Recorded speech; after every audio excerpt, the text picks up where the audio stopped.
Come to order. Today's Pledge of Allegiance is by Isabella Robles from Arupe Jesuit High School in Denver, Colorado. Please join us in the Pledge of Allegiance. I pledge allegiance to the flag of the United States of America and to the republic for which it stands, one nation, under God, indivisible, with liberty and justice for all.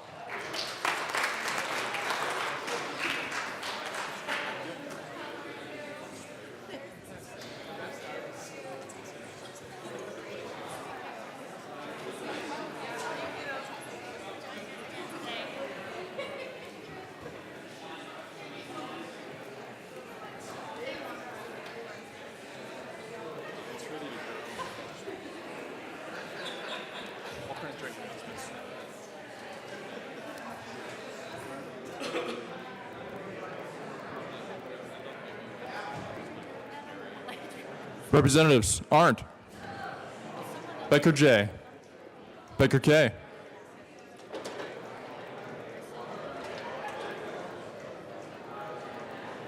Kay Becker.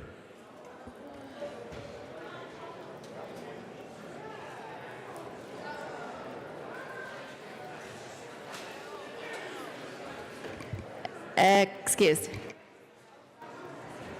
Beckman. Benavides. Bridges.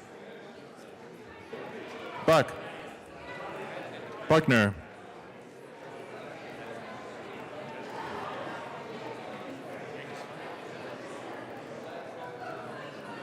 Buckner.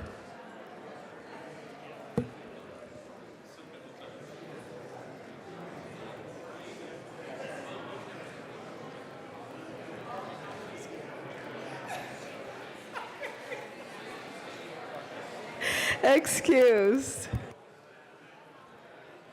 Carver. Catlin. Coleman.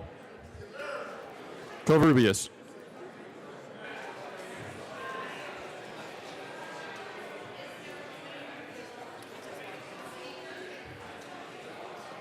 Danielson. Escar.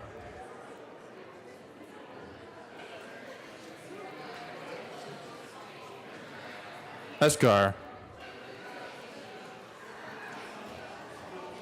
Excused. Everett.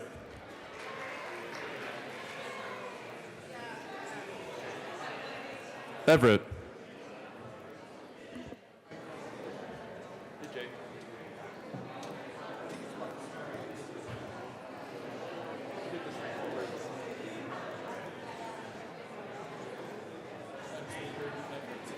Excused.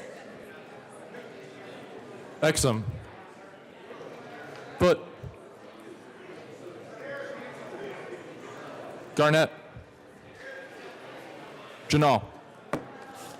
Gray. Hamner.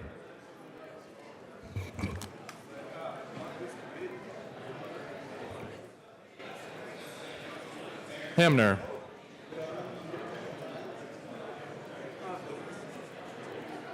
Excused. Hanson. Herod. Hooten.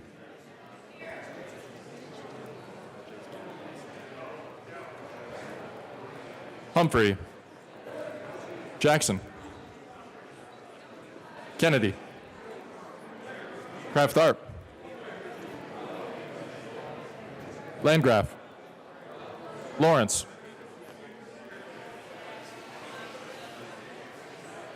Lee. Leonard. Lewis. Liston. Lontine. Lundeen. McKean. McLaughlin. Melton. Michael St-Genet. Neville. Pabon.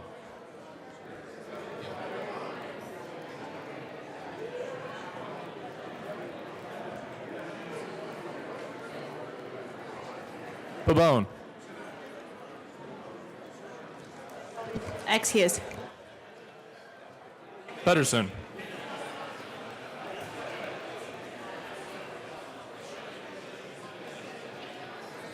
Pedersen.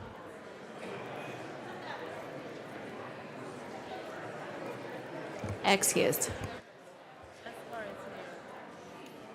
Representative Escar is present. Rankin. Ransom. Breyer.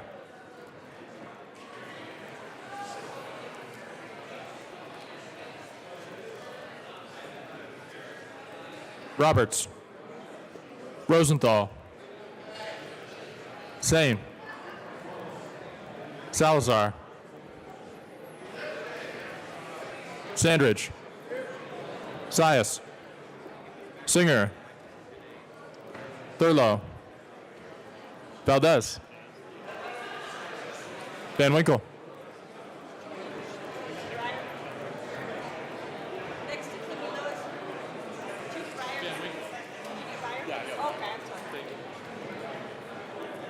Representative Buckner is present.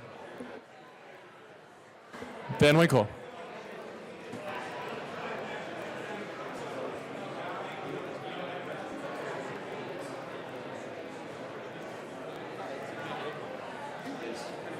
Excused. Weissman. Willett. Williams. Representative Van Winkle is present.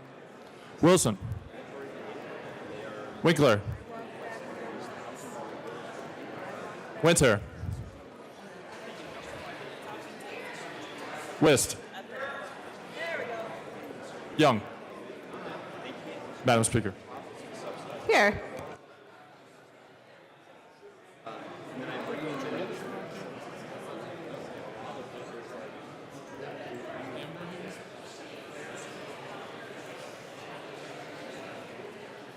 So I've got Becker K, Everett, Hamner, Pabon, and Pedersen.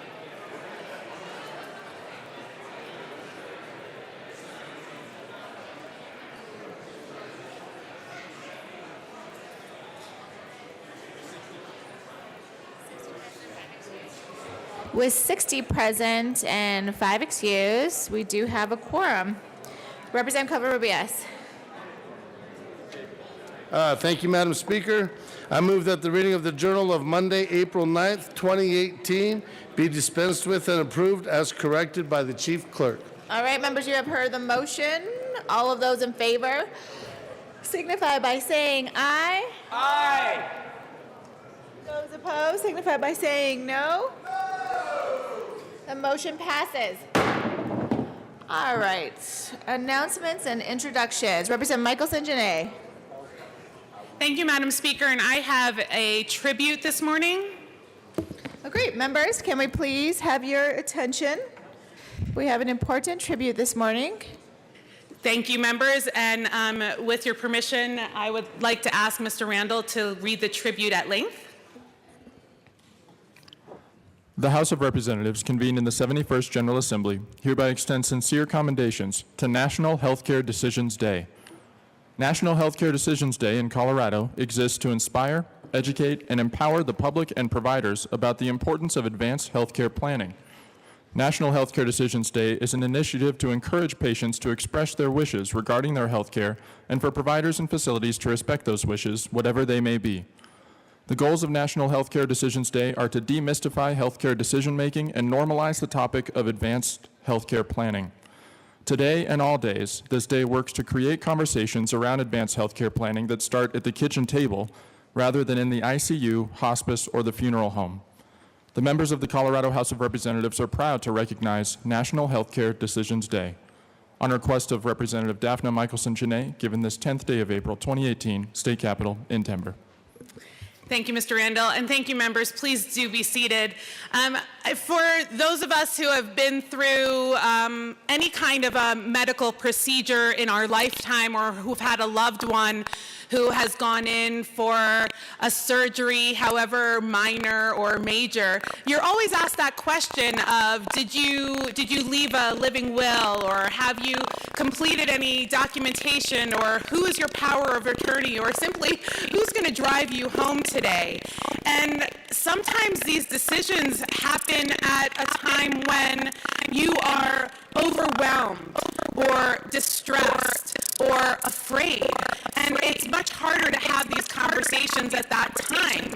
And this group has come together under the guidance of Kelly O'Connor and Jamie Sarche to spread the word that it is time for us to make decisions in advance, where we might be able to sit down calmly as the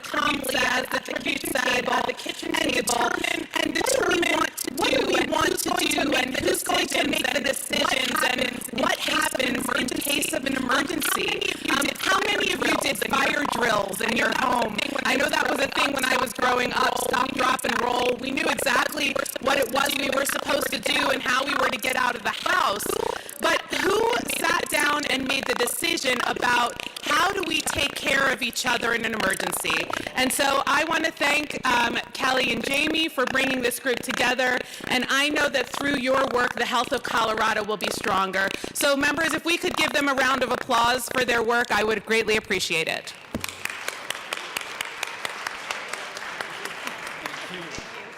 And thank you for your service to the state of Colorado. Further announcements or introductions this morning?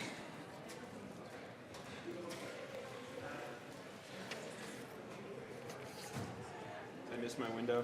Any announcements or introductions? Representative Lee. Thank you, Madam Speaker. For the Judiciary Committee, House Bill 1303, Representative Wist and Garnett on youth sports will not be heard this afternoon. The youth sports bill is off the calendar. Further announcements or introductions? Representative Lundin. Thank you. Members, it is my pleasure to introduce some folks who are with us here today. The Classical Academy, which is a charter school down in Colorado Springs, third largest charter school in the state, has 30 of its students here. Why don't you folks all stand up? There's some over here, there's some up here. They are members of the AP government class. They're here with their instructor, Bob Frick. So let's give them a round of applause, and then I'll tell you some more about them.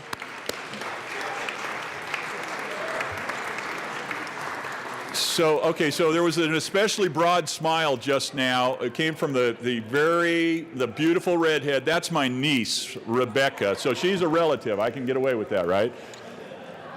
So thanks for the big smile. TCA is ranked 10th in Colorado for college readiness by U.S. News and World Report. These folks do a great job. They are ranked 368th in the nation in terms of charter schools, so they are spectacular in that sense, and they are in big demand. The Classical Academy has over 3,000 students, but there are 5,400 students on the wait list, which gives you some sense of the desire to get into this wonderful program. So thanks for being here, students from TCA. Further announcements or introductions? Representative Escar. Thank you, Madam Speaker. Members of CDC, all two of you, are you listening? Just wanted to remind you that Thursday's meeting has been rescheduled. We won't be meeting Thursday morning.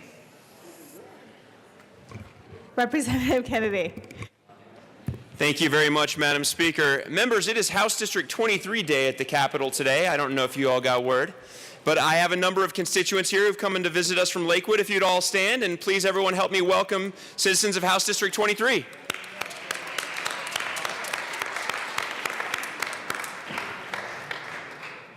Further announcements or introductions? That it will be $1 fine, Representative Kennedy. But welcome to the Capitol. Representative Jadal.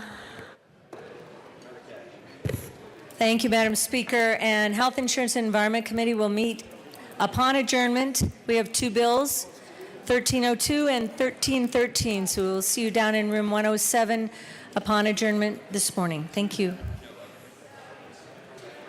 Further announcements or introductions? Representative Everett. Thank you, Madam Speaker. I request to be excused on Friday. I've gotten approved by Majority Leader Becker and Minority Leader Neville.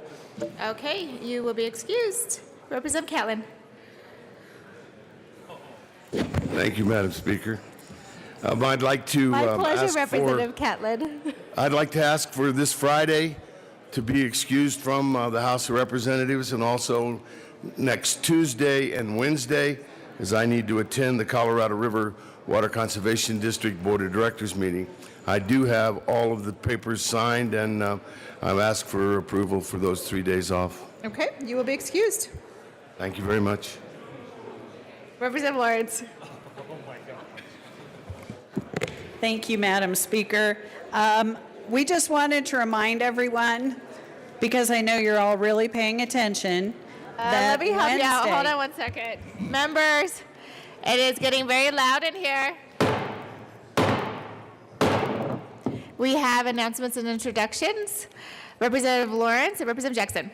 Thank you, Madam Speaker. I just want to remind everyone that Wednesday from 12 to 1 in room 109 is the Victims' Rights Caucus luncheon.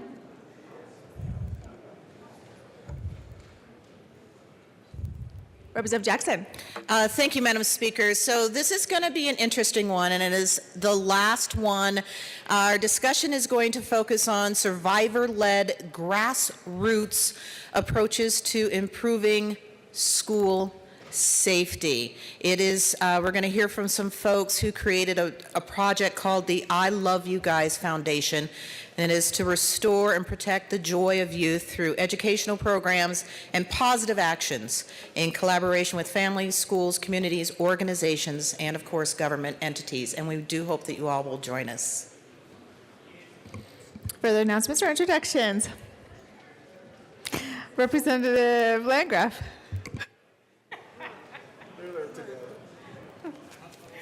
Members, something we've known for years and years and years, and you should know too.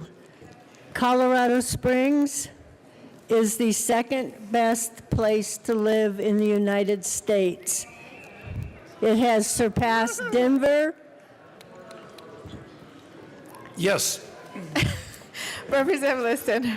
Thank you, Madam Speaker. Members, today we are pleased to announce, this is our good news report today, that Colorado Springs has been selected by U.S. News and World Report as the second best city in the United States to live.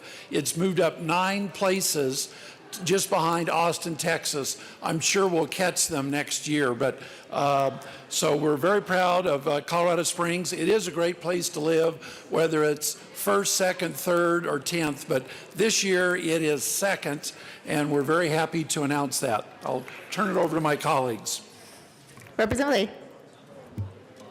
Thank you, Madam Speaker. And we already knew that Colorado Springs was actually number 1, but the reason they were selected is because they passed 2 tax increases in Colorado Springs to pay for citizens' investment in roads and stormwater projects. We took it on and accepted responsibility for our own fate and invested in our own community. So that's why Colorado Springs moved up in the rankings, because we invest in ourselves. Power to the people. Let the people vote. Representative Sandridge. Thank you, Madam Speaker. With that said, it's hard to follow the tax increases. I think it's because the climate, the beautiful mountains, the great people, maybe some of the leadership is why, and maybe the great students and great schools is why Colorado was selected as number 2. If you haven't been to Colorado Springs, or Colorado Springs selected as number 2, if you haven't been there for a little while, come out and visit. It is expanding. There are so many more new businesses, restaurants. So like I said, if you haven't been there, come out and visit. I think you'll be pleasantly surprised about the growth. Thank you. Representative Carver. Thank you, Madam Speaker. And it's no surprise to those of us that live in Colorado Springs what a wonderful place it is, great quality of life, huge number of parks, 200 plus miles of bike trails and walking trails, a gorgeous place. And I do have to say to my good friend, Representative Lee, that the key to success for Colorado Springs and El Paso County is we tell the voters, first of all, we take issues to the voters even when technically there's an argument whether we need to do that.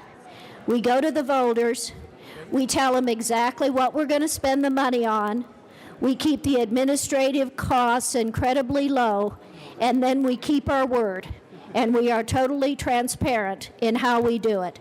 And that, folks, is why there is such a robust civic community engaged with their local government on all these issues. Thank you.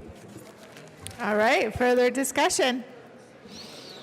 Representative Exum. Thank you, Madam Speaker. And Colorado Springs has the best fire department in the country, too. Can't forget that. All right, thank you, members. Further announcements or introductions? Anybody? Representative Hamner, Representative Oscar. Good morning, Madam Speaker and colleagues. We would like to welcome the Family Resource Center Association, Family Center Directors, staff, and families that are visiting here at the Capitol today. I think some of them are right up here with saying hello. I know we have some folks from the Family and Intercultural Family Resource Center in Summit County here, and we just wanted to welcome you and hope you have a great day at the Capitol. Welcome to the Capitol, Representative Escar. Thank you, Madam Speaker, and I just want to give a special shout out to the folks I got to chat with this morning from Catholic Charities in Pueblo. Thank you so much for being here. Welcome to your house. Thank you. All right. Further announcements or introductions? Representative Jay Becker.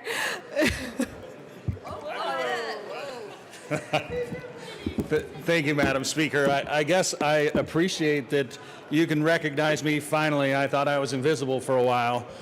But since everybody was talking about it, you know, Eastern Colorado is always in the top 10 most livable places in Colorado. And we probably have the top 15 or 20 fire departments there as well. So just to add that on. But Madam Speaker, I'd like to be asked to be excused on Friday due to the State Assembly. I have got the majority leader and the minority leader to sign off on that. Yeah. Okay. You are excused. Oh, I'm hearing no. Is there maybe objection to that? Should we take a vote on that? Okay. Maybe not. Representative Janal. Thank you, Madam Speaker. Along with the Family Resource Center Association that's here today visiting us, we would like to welcome Larimer County's the Family Center, or La Familia, from Fort Collins. So I want to welcome some folks up there in the gallery if they're here. Here they are. Welcome, La Familia. Thanks for coming. All right. Further announcements or introductions? Further announcements or introductions? Going once, going twice. Representative Buck. And Representative Janal and Representative Arndt. Thank you, Madam Speaker. And we have not seen them yet in the chambers, but they are just an incredible school that we have in the Fort Collins area. 52. District 52. So I will let Representative Janal say something. Representative Janal. Thank you, Madam Speaker. I just want to welcome Liberty Commons School here today, one of the top-ranked charter schools in the nation, I believe. In the country, yes. So thank you. Welcome. If you're not here yet, hopefully you will be here soon. Thank you. All right. Further announcements or introductions? Going once, going twice. Madam Majority Leader Becker. Thank you, Madam Speaker. Members, I just want to remind you on Friday at noon, we are going to have a little celebration for the 3 people currently in this chamber who are going to be welcoming babies this summer. So please come by for cake and snacks. And that's it. All right. Further announcements or introductions? Seeing no further announcements or introductions, Madam Majority Leader Becker. Thank you, Madam Speaker. I move to suspend the rules for immediate consideration of HJR 1017.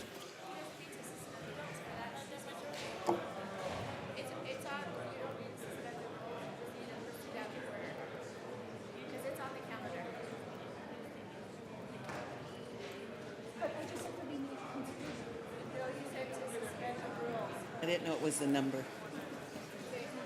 And so, just move it and then explain that we're having members read the resolution. Sure. Okay.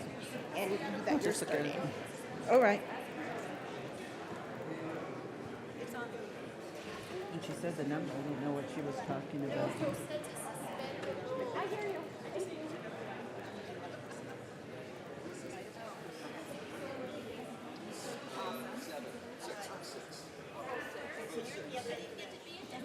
My motion is fine. I said for immediate consideration, so we it doesn't matter. I just said for immediate consideration. Just got to go line up.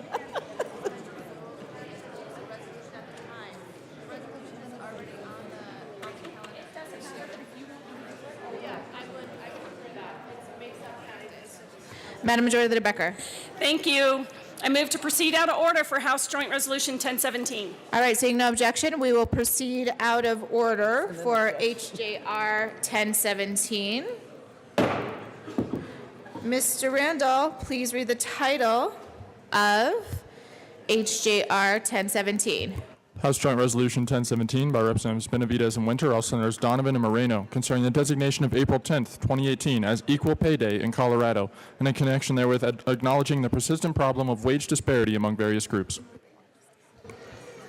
Representative Benavidez. Thank you, Madam Speaker. Madam Speaker, we would like to have myself and other members read the resolution and ask other members to sit if they would like, because it might be kind of lengthy. So you don't have to stand up. Okay. Members, you can be seated. And we do have a very important resolution to hear this morning, and it is quite loud in here. And it sounds like different members will read the resolution, starting with Representative Benavidez.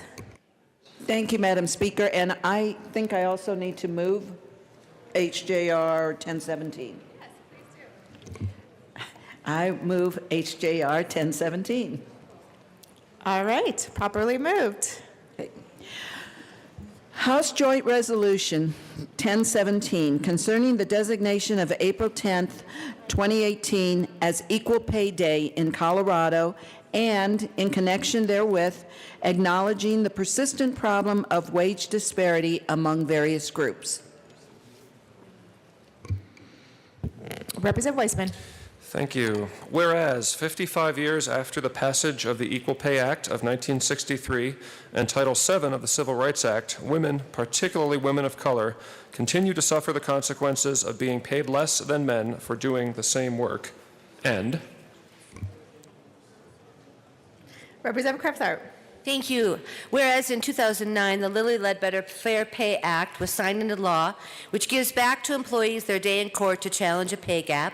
And whereas now we must pass the Paycheck Fairness Act, which would amend the Equal Pay Act by closing loopholes and improving the law's effectiveness. And Madam Majority Leader Becker. Whereas according to a report released by the Colorado Women's Foundation and the Institute for Women's Policy Research in 2018, Colorado women earned just 86 cents on the dollar compared to their male counterparts. Representative Hansen. Thank you, Madam Speaker. And whereas, based on its 2018 research, the Institute for Women's Policy Research estimated that women in Colorado will not receive equal pay until 2057 if progress continues at the same rate it has since 1960. And whereas the wage gap is not only discernible by sex, but also by race and ethnicity. Madam Speaker Pro Tem Danielson. Thank you, Madam Speaker. Whereas a lifetime of lower pay means women have less income to save for retirement and less income counted in a Social Security or pension benefit formula. And Representative Bridges. Whereas fair pay equity policies can be implemented simply and without undue costs or hardship in both the public and private sectors. And Representative Buckner. Thank you, Madam Speaker. Whereas, when comparing the earnings of women of each racial and ethnic group with the earnings of white men, white women in Colorado face the smallest gap, earning 78 cents for every dollar earned by the average white man, followed by Asian Pacific Islander women at 70 cents, African American women at 63 cents, Native American women at 53 cents, and Latina women at only 54 cents. And Representative Janal. Thank you, Madam Speaker. Whereas earnings for both female and male full-time workers tend to increase with age, though earnings increase more slowly after age 45 and even decrease after age 55, the gender pay gap also grows with age, and differences among older workers are considerably larger than differences among younger workers. In 2016, for full-time workers ages 20 through 24, women were paid 96% of what men were paid on a weekly basis. As workers grow older and progress in their careers, median earnings for women grow more slowly than median earnings for men. From ages 25 to 54, women are typically paid 78 to 89% of what men are paid, depending upon age. And by the time workers reach ages 55 to 64, women are paid only 74% of what men are paid. And Representative Jackson. Thank you, Madam Speaker. Whereas, based on today's wage gap, over the course of a 40-year career, white women would lose $403,440. Black women would lose $867,920, and Latinas would lose $1,056,120. And whereas there exists a strong business and public interest case for equal pay for equal work.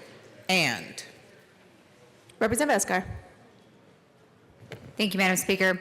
Whereas closing the pay gap between men and women strengthens the security of families today and eases future retirement costs while enhancing the American economy by circulating an additional $482 billion from increased wages. And Representative McLaughlin.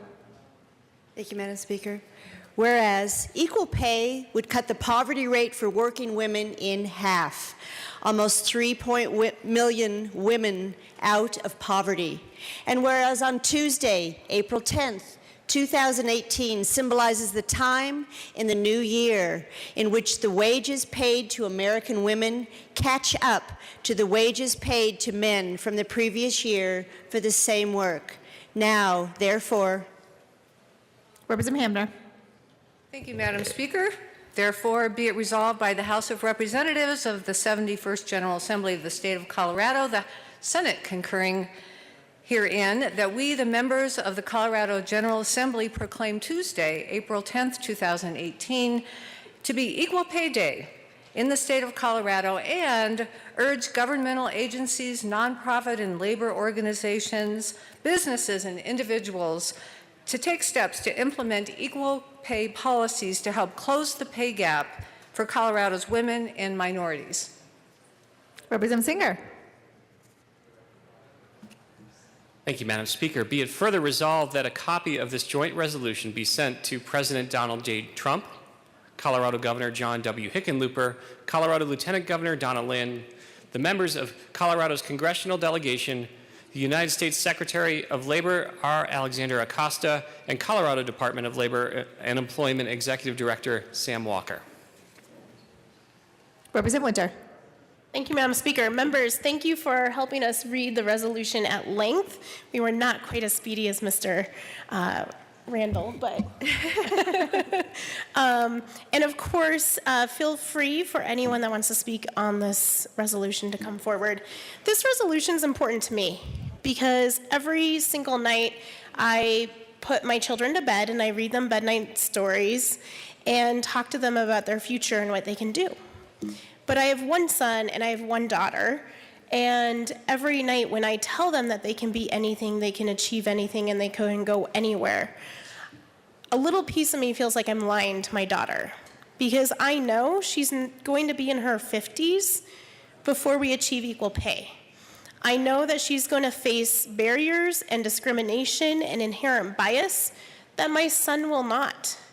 And how do I sit her down every night and tell her to dream big and that she's just like her brother when we actually have the statistics that show us she's not? And it's incumbent upon all of us to not just pass legislation here that helps change it, but to truly change culture. I know many of us are employers in this room. I've been an employer and will continue to be an employer. And to understand our own hiring practices. So for example, women enter the workforce and get paid less in the very practice of asking for salary history exacerbates the pay gap. So to all of us in this chamber, it's not just about legislation, it's about culture and really looking at how we all change that culture so at night I don't have to lie to my daughter and not my son about what she can achieve. Representative Benavides. Thank you, Madam Speaker. Members, I'm proud to have been asked to be a co-sponsor of this important resolution, a resolution that shines a light on the fact that still in 2018, a woman is paid less than a man for doing the same work. When I researched this a bit, I found that way back in 1869, 150 years ago, in a letter to the editor in the New York Times, a woman complained that males were receiving $1,800 a year, while women only received $900 to do the same grade of work. Then in 1947, 70 years ago, then Secretary of Labor Louis Schwellenbach tried unsuccessfully to get a law passed to require equal pay for women. He said, "There's no difference in the food that she buys or the rent that she pays, so there should be none in her pay envelope." And it wasn't until 1963, 55 years ago, when we passed the Equal Pay Act, that one would think the light finally came on and that now this injustice had been addressed. But sadly, that was not the case. Still today, in 2018, white women only receive 80% of what men earn for doing the exact same work. African American women only earn 63% of what men earn for doing the same work. And sadly, Latinas like myself earn only 54 cents for every dollar a man earns for doing the same work. This is a sad statement about the persistence of discrimination, harassment, racism, and the abuse of power in our workplaces. This problem persists, and it persists at all levels. Only 9 months ago, right here in Denver, a female hearing officer won a $460,000 settlement because she was paid less than the males she oversaw. Less than 2 years ago, a female professor sued the university she worked for right here in Denver. She'd worked there for more than 37 years, and she was paid less than every male professor in that school. When we have so many families headed by a female and so many families still living in poverty, paying women the same as men for the exact same work would raise up our families and our overall standard of living. And more importantly, it's the right thing to do. We in this body are uniquely situated to make a difference. Bringing more transparency into the workplace is a first step, and hopefully this resolution will move us closer to equal pay for equal work. On behalf of the women in our state, I urge your support of this resolution. Thank you. Representative Escar. Thank you, Madam Speaker. I rise in strong support of HJR 1017, and I thank the sponsors for bringing it forward.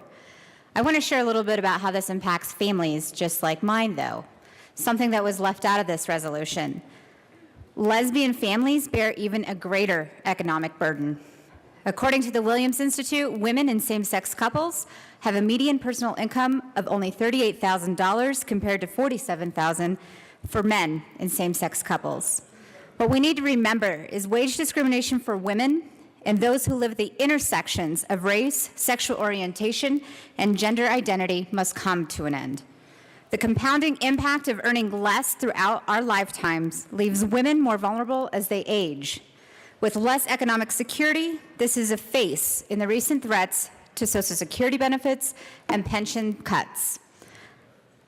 It's important for us to remember all the women in Colorado and make sure that we are always constantly putting everybody's identities and intersectionalities to the forefront to realize how we must all stand together to make things better for all of Colorado. Thank you again, sponsors, for bringing this forward. Representative Michelson-Janae. Thank you, Madam Speaker. So I also rise in support of this resolution and wanted to share a little story. I started in the workplace in 1984, and things were very different in the 80s and even in the 90s and 2000s, et cetera. And when I was in college, I took a job as the head waitress, which meant I was in charge of hiring the waitresses for food service on the weekends, cleaning the kitchen, preparing the food, et cetera. And I came to learn we weren't allowed to talk about our salaries, which, by the way, was in several of my workplaces, that it was policy that you weren't allowed to talk to another colleague about your earnings, which is a great way to make sure people don't find out they're underpaid. And I came to find out that my male counterpart earned, wait for it, 3 times what I was earning. So I talked to my fellow waitresses, and they were all very, very distressed about it. And we made an agreement that I would go and talk to our supervisor, and none of them would agree to take my job. So I went to the supervisor and I said, you know, my male colleague over here earns 3 times what I do for the same job, and unless you raise my salary to his, I quit. And he said, okay, quit. So I left, and he couldn't find anybody to take over my position for the following weekend. I got my job back, I got my pay back, and from my understanding, that pay stayed for subsequent head waitresses. But what happened there was women came together to support one another in a way where we could have a conversation and move the needle. And we moved the needle for each other, because the next person who took my job received the same pay rate as the male counterpart earned for this very hard job. Being in food service is very challenging, very labor intensive, and very rewarding if you like serving. And I like serving. So what I ask is, as we move forward every Equal Pay Day and try to move the needle, it's about conversations. The more that we talk about it, the more that we talk about what we're paying, the more that we have transparency, and we've done good work on that here in this chamber, the closer that we're going to come to equal pay for equal work.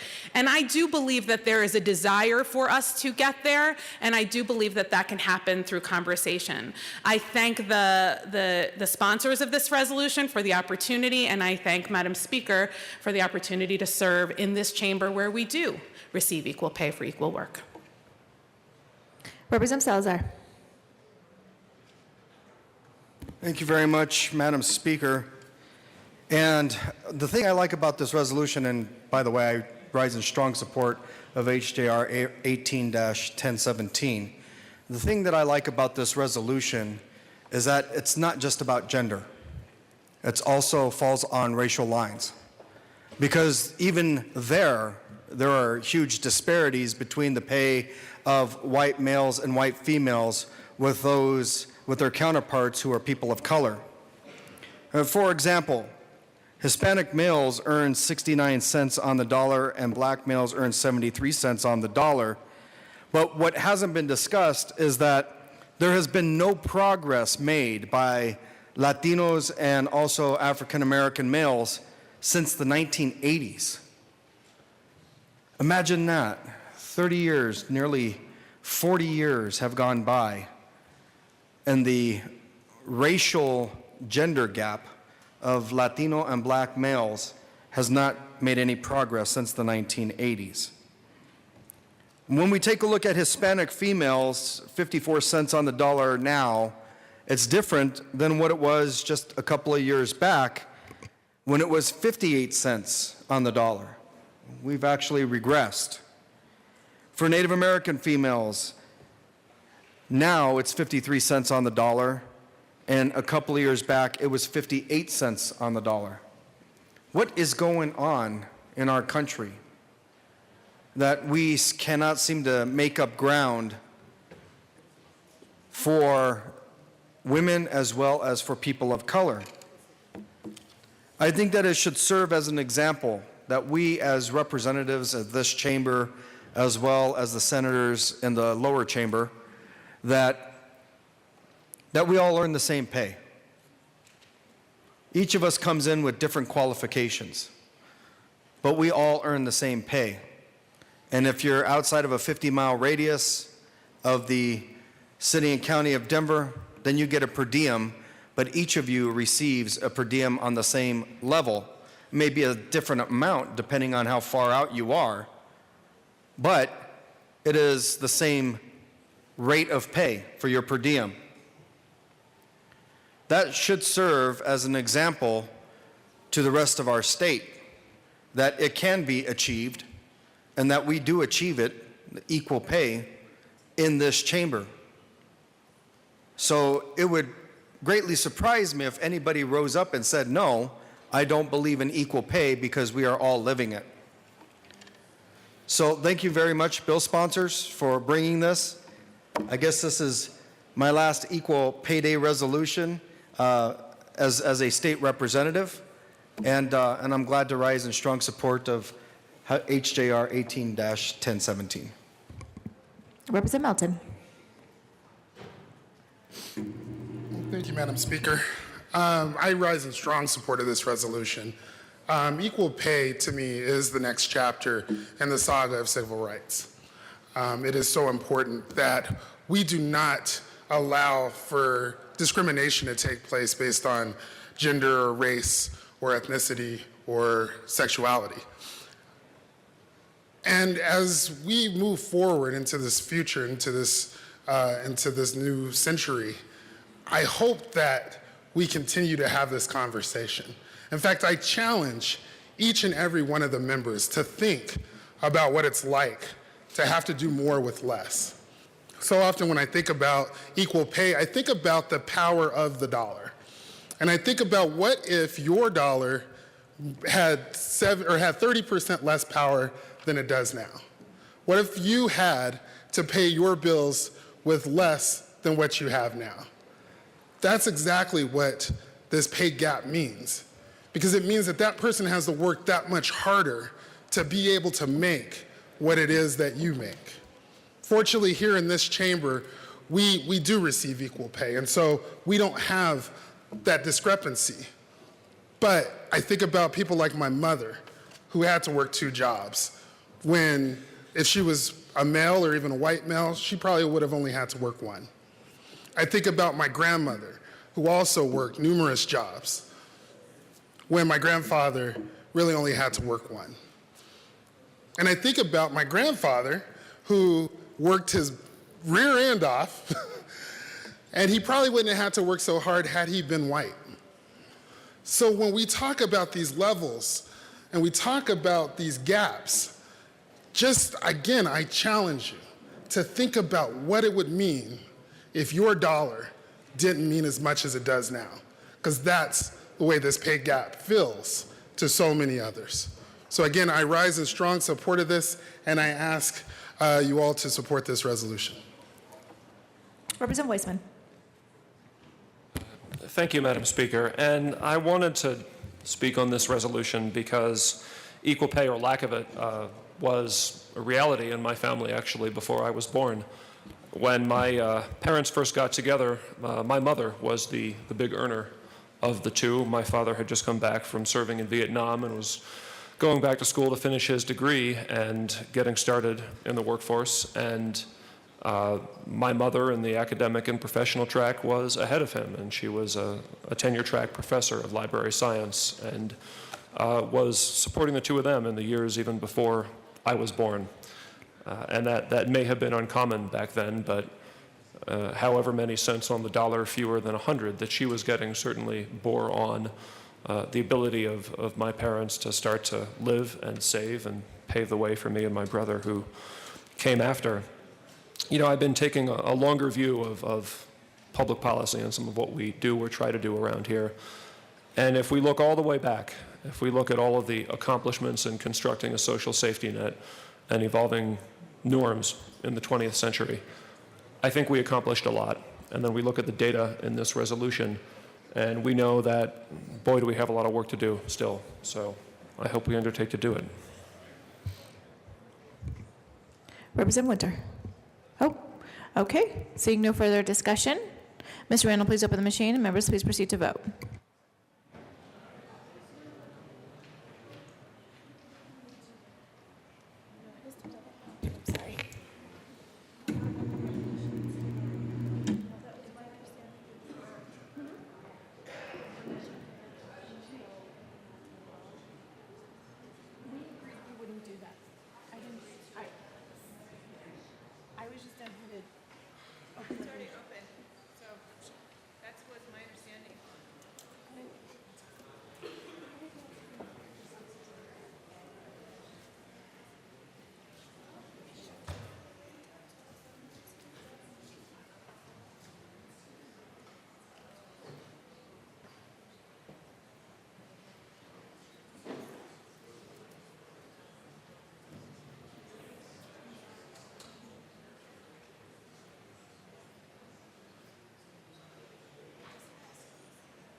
can't clear the board and do a voice vote?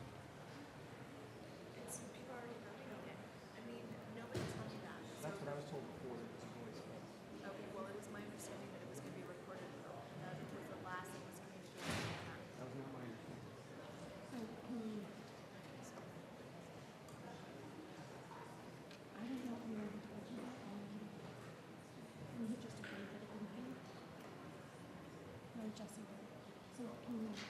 No, I think go ahead and just mention it. It's already open.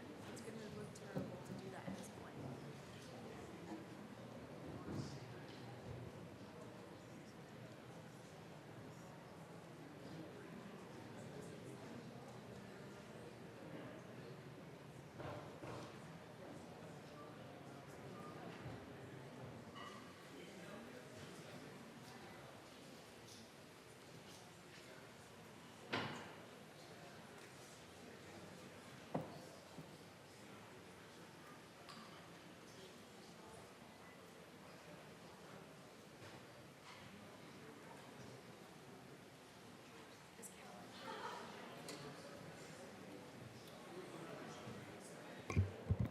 Representative Catlin, Representative Humphrey, and Representative Van Winkle.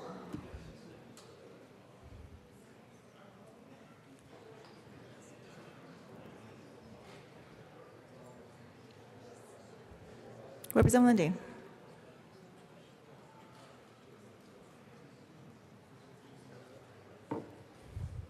Please close the machine.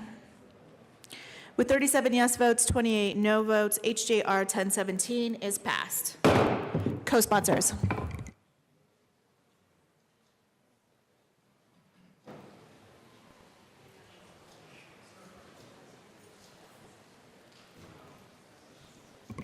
Co-sponsors.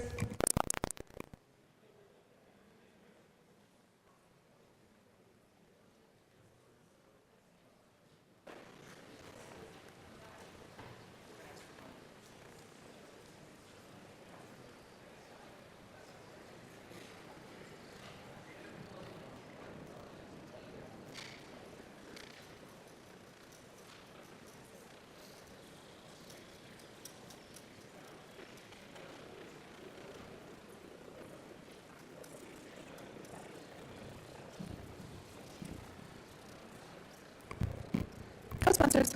Co-sponsors.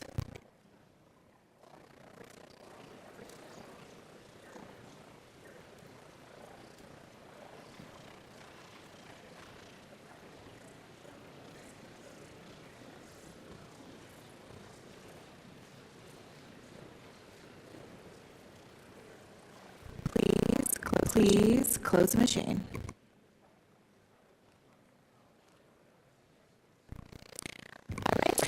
All right, that takes us back to third reading of bills, final passage.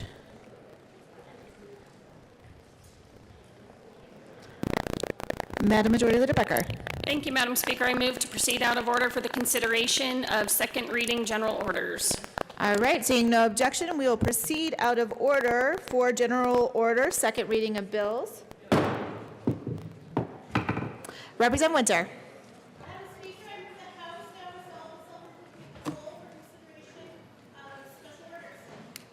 All right, seeing no objection, Representative Winter will take the chair.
The committee will now come to order. With your unanimous consent, the bills will be read by title unless there's a request for reading a bill at length. Committee amendments will not be read unless requested, as they are printed and in your bill folders. Floor amendments will be shown on the screen and on your iPads and not read unless requested. Bills will be laid over upon motion of the majority leader. The coat rule is relaxed. Mr. Connor, please read the title of House Bill 1258. House Bill 1258 by Representative Singer and Meldon, all Senators Neville and Fenberg, concerning authorization for endorsement to existing marijuana license to allow for a marijuana accessory consumption establishment. Representative Singer. Thank you, Madam Chair. I move House Bill 1258 and the committee reports on Appropriations and Finance. To the Appropriations Report. Thank you, Madam Chair. The Appropriations Committee simply allowed this to be run out of cash funds, so no additional taxpayer dollars will be going to support this, but will be paid for by the industry itself, and I ask for an aye vote. The motion before us is acceptance of the Appropriations Committee report to 1258. All those in favor say aye. Aye. All those opposed say no. The Appropriations Committee report is passed. To the Finance Report. Representative Singer. Thank you, Madam Chair. With the finance report, we made a few changes, but we didn't make all the changes that we needed to. And so with that, I move Amendment L011 and ask that it be displayed. L011 has been properly moved and explained. To the amendment. Representative Singer. Thank you, Madam Chair. There were a number of technical changes, but the most important component of this is that the additional rules will be established by the Marijuana Education Oversight Committee. This is a bicameral, bipartisan, multifaceted group that includes everything from Smart Colorado to the Cannabis Patients Alliance, and it has shown itself to be much more effective when dealing with these public safety-related issues, and I ask for an aye vote on Amendment L011. Is there any further discussion on L011? Seeing none, the question before us is the adoption of L011. All those in favor say aye. All those opposed, no. L011 is passed. To the Finance Committee report. Representative Singer. Thank you, Madam Chair. We had a lot of robust conversation in the Finance Committee, and basically the Finance Committee report is the bill, and we ask for an aye vote on the committee report. Is there any further discussion on the Finance Committee report?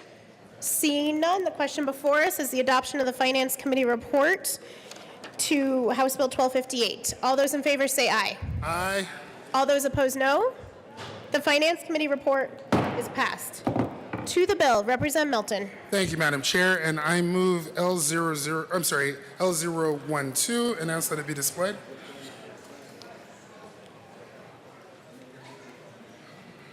L012 has been properly displayed.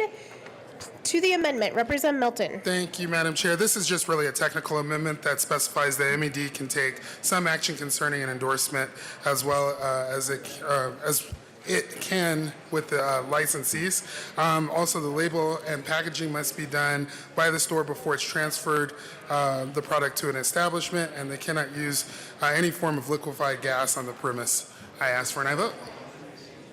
Is there any discussion to L012? Seeing none, the question before us is the adoption of L012. All those in favor say aye. Aye. Aye. All those opposed? L012 is passed. Representative Milton. Thank you, Madam Chair. I move L015 and ask that it be properly displayed. L015 has been properly moved and properly displayed. Representative Melton. Thank you, Madam Chair. So this clarifies that the sales limits at the establishment can not be less than 1 gram of flour or 1/4 gram of concentrate. The establishments can not knowingly engage in multiple transactions with the same portion during the same day that exceeds the limits, and it adds clarity that neither a patron nor an employee of the establishment can use any form of medical marijuana at the establishment. Members, I would ask for an aye vote. Is there any further discussion on L015? Seeing none, the question before us is L015. All those in favor say aye. Aye. All those opposed, no. L015 is passed. Representative Singer. Thank you, Madam Chair. With that, since we're going with more amendments, I move L008 and ask that it be displayed. L008 has been properly moved and displayed. Representative Singer. Thank you, Madam Chair. This was actually a recommendation from one of our committee members on the Finance Committee. The crux of this bill is really ensuring that consumers know what they're getting and know what they're putting in their body, and ensuring that our consumers are well educated so they don't overconsume. And it's not just about having a bad time, it's about preserving public safety. So what this amendment does to the bill is it says that this bill is about not only consumption, but these are regulating these establishments for the purposes of consumer education, and this is so important. This is so important because we have tourists coming here who don't know what's going on, who are at a mile-high altitude, and then ultimately end up over-consuming, and like I say, are presenting a potential danger to themselves or putting in danger to others on the road when they do overconsume. And so I believe this is a really great idea from one of our other representatives who may want to say something about this, but I appreciate Representative Beckman's idea on this and ask for an aye vote on L008. Representative Beckman. Thank you, Madam Chair. I stand in support of this amendment. Years ago, I talked to an emergency room technician in Las Vegas who said the logo that they adopted, what happens in Vegas stays in Vegas, was one of the worst things that could have happened to the tourist industry in Vegas because of the havoc it caused by people coming to Vegas and just acting stupid and doing things that actually ruin their lives, getting hurt, getting in accidents, getting DUIs, and it really caused a lot of problems. They don't use that phrase anymore, what happens in Vegas stays in Vegas, because people thought that they went to Never Never Land and could be an idiot without it impacting their lives. And that's one of the concerns that I have. For people coming to Colorado to recreate with the legalization of marijuana is that they have not been exposed to the drug before, and when they're eating edibles, it can be very, very damaging because the metabolism is very, very difficult to judge. I have a picture of that I would like to have displayed, because the State Patrol was at our hearing on this bill, and we're very concerned of the number of fatalities that are happening with the legalization of marijuana, because marijuana-related DUI citation and accident fatalities have risen recently, with no limit on the amount of marijuana that can be consumed and no restriction on the potencies of the products sold in this bill. It is very important that we do education when people come to Colorado for marijuana. I personally don't like this bill, but I'm going to support this amendment because I think it's important, because the State Patrol was very clear that this bill will increase the likelihood that individuals will get behind the wheel when they are impaired. So it's the responsibility of the industry, if they want to be thought of as a respected industry, that they do education about the negative effects of marijuana. What happens in Vegas stays in Vegas wasn't necessarily true. And Colorado is not never land. And if you get too high and you do something stupid, that's going to ruin your life. So I do support this amendment. Any further discussion on L008? Seeing none, the question before us is the adoption of L008. All those in favor say aye. Aye. Opposed? L008 is passed. Representative Milton. Thank you, Madam Chair. Now that we're done with the long bill, we can talk about it. Really, this has been a long time coming. We've been discussing how do we properly and safely and responsibly allow customers, especially medical marijuana patients, to be able to sample different products and find the right medication, the right product for them. We've seen that local municipalities and local governments have tried to fix this on their own, but it's created such a patchwork that we as a state need to set at least some floor and some some minimal standards around this issue.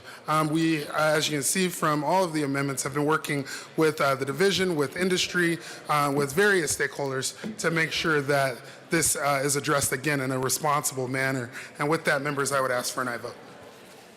Any further discussion? Representative Beckman. You can move an amendment. Thank you, Madam Chair. I move Amendment L014 and ask for an aye vote and ask that it be displayed. L014 has been properly moved and displayed. Representative Beckman. Thank you, Madam Chair. I have heard a lot in this with marijuana discussion about how we can't have a patchwork of regulations and laws. But the reality is when the voters in Colorado, the citizens voted for recreational marijuana, the intent of that vote was to be able to have local control. Some communities have opened their arms to recreational marijuana, and others in my district, City of Centennial, City of Littleton, and others have not. And so I had a request from the City of Centennial if we could please put a setback like we do on other laws to for this kind of facility. The amendment would allow a retail marijuana accessory consumption establishment endorsement to a retail marijuana center that is within 1,000 feet of a boundary within an adjoining jurisdiction that does not permit retail marijuana centers in its boundaries. I know that local control is very important to all of us, and that was the commitment to the voters, and I think that our communities want that, so I would ask for an aye vote. I think it makes it more palatable for those cities and districts that don't have recreational marijuana businesses. Representative Singer. Thank you, Madam Chair, and thank you, Representative Beckman, for bringing this up. I think local control is incredibly important, and setbacks are incredibly important. I thought we were talking about a fracking bill for a second, and I was really excited. But you know, I don't know if this changes the support of any members of the General Assembly on as to what this bill actually does. If this, you know, if this brings greater consensus among the members, I certainly support it.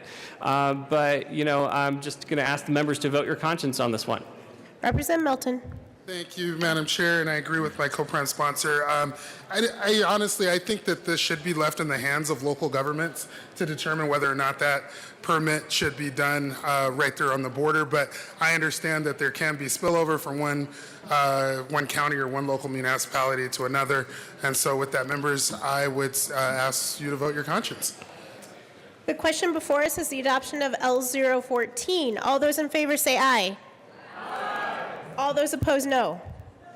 L014 is passed. Representative Melton. Thank you, Madam Chair. I renew my request for an aye vote. Is there any further discussion on House Bill 1258? Seeing none, the question, Representative Lawrence.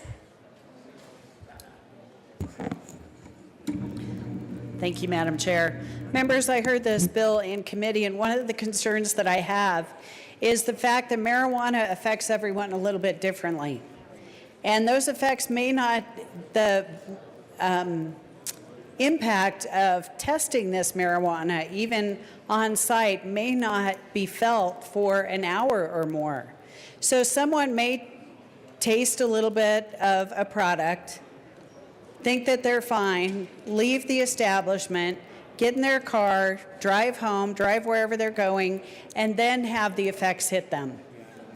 I think there is just too much unknown in this, especially when we're talking about how these different products affect everyone differently. I think this is definitely a public safety concern for me. I think this could add a little bit more danger to the driving conditions on the roads, to impaired driving. For some people, it's not going to have a great effect. For others, we just don't know. And I just don't think, if we're talking about public safety, this is a good idea going forward. I just don't think this is something that we need in Colorado. And this is just expanding the scope of this beyond where I think the voters' intent was placed when they passed Amendment 64. So I would ask for a no vote on this bill. Representative Lundin. Thank you very much, Madam Chair. I rise also in opposition to this bill. We made a commitment to the voters, or the voters, quite frankly, voted in these new elements, this experiment that is becoming broader and broader in our society, with the understanding that we would control and provide for safety. And I'm concerned that this bill is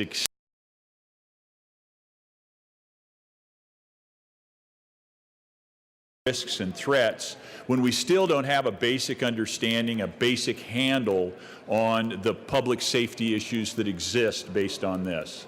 So thank you very much. My suspenders are getting a very, very warm embrace from the back row over here on this side. But my point is that, in fact, we still don't completely understand the public safety issues, the public safety threats, the public safety risks that we have associated with marijuana in the state today, and to extend further to provide other outlets that would even push those risks further out, I think is inappropriate. So I rise in opposition to this bill. I do appreciate the amendments to the bill, but I still remain resolute in opposition. Representative Melton. Representative Beckman. Thank you, Madam Chair. The Colorado State Patrol was at our hearing and gave some pretty compelling testimony. They were very concerned about the safety and what this would create in our communities. But one of the discussions that was had in committee is that House Bill 1258 wouldn't prohibit kids from entering these facilities. And this bill allows anyone qualified to purchase medical marijuana to go into the marijuana use facility. I may not have been tracking all of the amendments, but I want to make sure that this isn't this isn't correct, because it's troubling and the bill is vague in a way, leaving the door open with kids. And that's something else that we promised the voters, that local control, and that we would keep it out of the schools and away from our children. And I'm concerned that this bill does not do that, unless I've missed something in the amendment. So I will ask the sponsors to discuss the vagueness of this bill, or the detail of this bill. Representative Singer. Thank you, Madam Chair. So while it's not specifically referred to in this bill, I think what is incredibly important to remember is that we don't put everything in the bill that's already in statute. So, for example, these are endorsements onto existing licenses. The existing licensee requirements do not change on the basis of that endorsement. So what does that mean? If I'm a 16-year-old medical marijuana patient, I'm not entering a dispensary. A parent is purchasing that for me. There's a qualified guardian or buyer that's purchasing that medicine for me. So this would not be allowing 16-year-olds or 17-year-olds or 2-year-olds or 12-year-olds to enter these premises, because this is already predicated on an existing dispensary license. So there's nothing in this that overturns any old requirement that is currently in statute. So if we need to put an additional belt and suspenders, where did Representative Lundin? I'm happy to put in that bright line, but this is actually, I'll just say what this bill actually does. This bill is a compromise bill that says existing dispensaries, existing licensees, if you want to apply for an endorsement to allow for consumption, you can, and you've got to get that endorsement not only from the state but from the locals. So wherever you're located, whether it's Denver or Boulder or Aurora or Colorado Springs, you've got to apply for it there. You've also got to apply for it at the state level, and all the rules and regulations that apply to you already still apply. There's no get out of jail free card here. So that's what this bill does. This doesn't create a new license. This doesn't create additional exceptions to what's already in state law.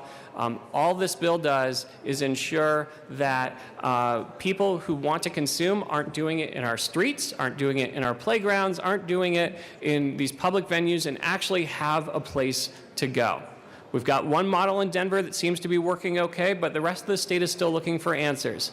This provides another avenue, provides a crack in the door, and still has those safeguards that you're talking about. So kids can't enter a dispensary today. If you don't have ID and you're not an adult, you're not getting in. So this doesn't change that. Representative Lundin. Thank you very much, Madam Chair. And to extend the metaphor further, I'm a risk taker personally. I'm an entrepreneur, 30 years of standing up companies. I don't wear belts and suspenders. I wear one or the other. Today it's suspenders. And let's continue to push this metaphor on further. I think the people of Colorado aren't really asking for belt and suspenders either. They're just saying, give us one or the other. Let's truly understand what's going on in our society. How are the consequences of marijuana spilling out beyond what we currently understand? How can we get a better handle on the meaning that this is to our communities in terms of the extending and cascading impacts, many of which are negative and not understood. So I'm not really asking for belt and suspenders here on this particular bill, but I do think it tees up the question about we'd like to have either a belt or suspenders in a better understanding of what marijuana is doing to our communities.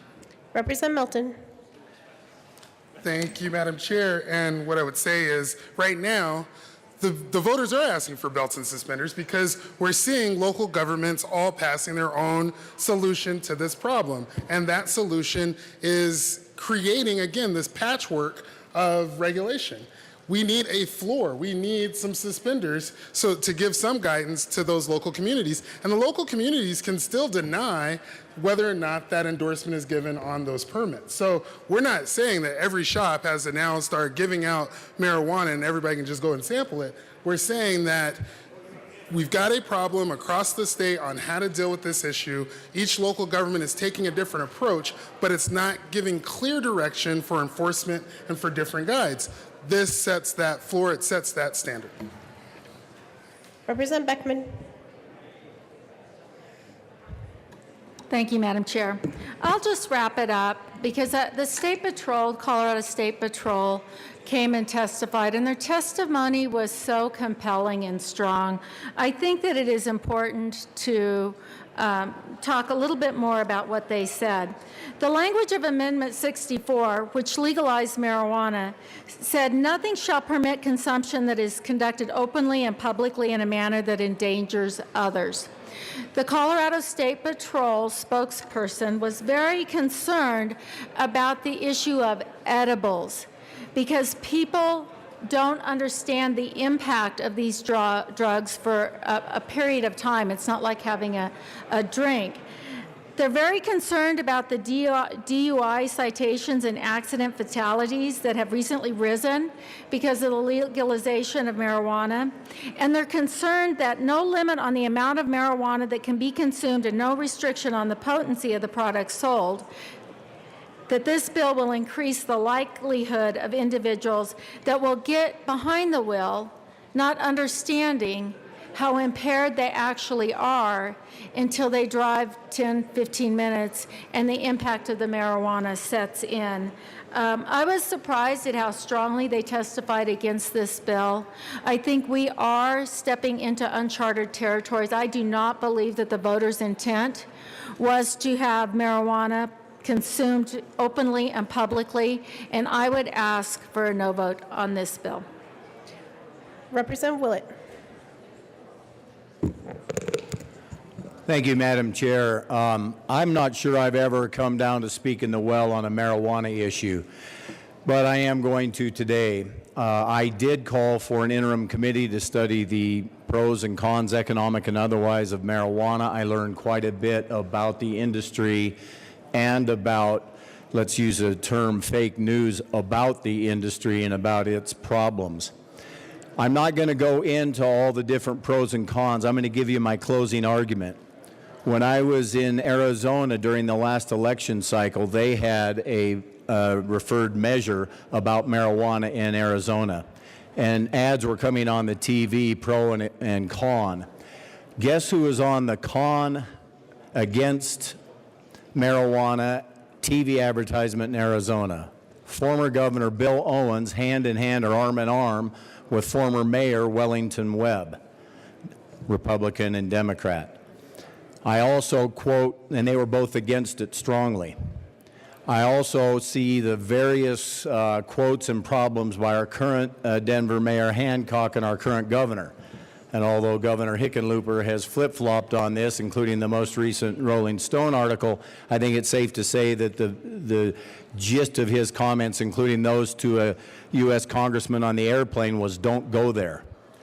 So folks, when I'm asked by my constituents, can you give me a nice thumbnail sketch of marijuana, I cite Owens, Wellington Webb, Hickenlooper, and Hancock, who all say don't do it. So don't do it means also don't expand it. Vote no against this bill and any bill that expands recreational marijuana. Thank you. Any further discussion on 1258?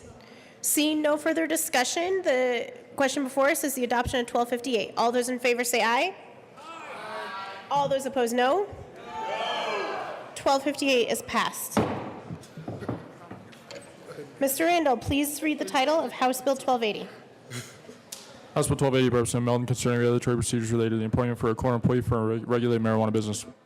Representative Melton. Thank you, Madam Chair. I move House Bill 1280 and the Appropriations Committee report. To the Appropriations report. Thank you, Madam Chair. In appropriations, they just basically approve the cash funding that this would generate from the additional licenses. I would ask for an aye vote. The question, is there any further discussion on the Appropriations Committee report?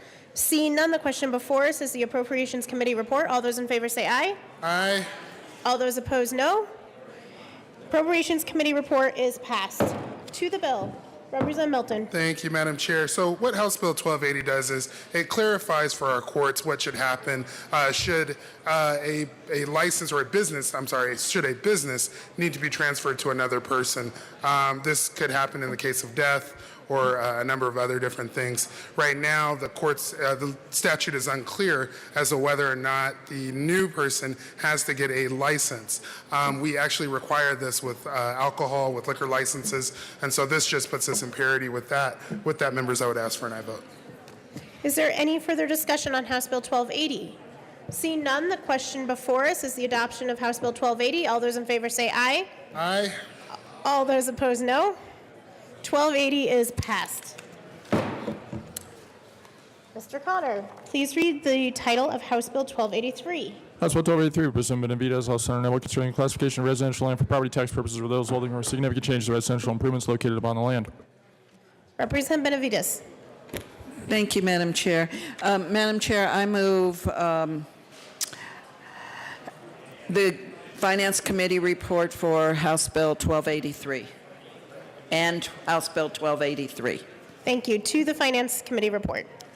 The Finance Committee approved this bill. Basically, what it does, it allows people who have raised a residential property in order to build a new residence. If they haven't been able to build it by January 1st, it allows them to keep the residential tax assessment for 1 year to give them time to get a contractor or complete the construction.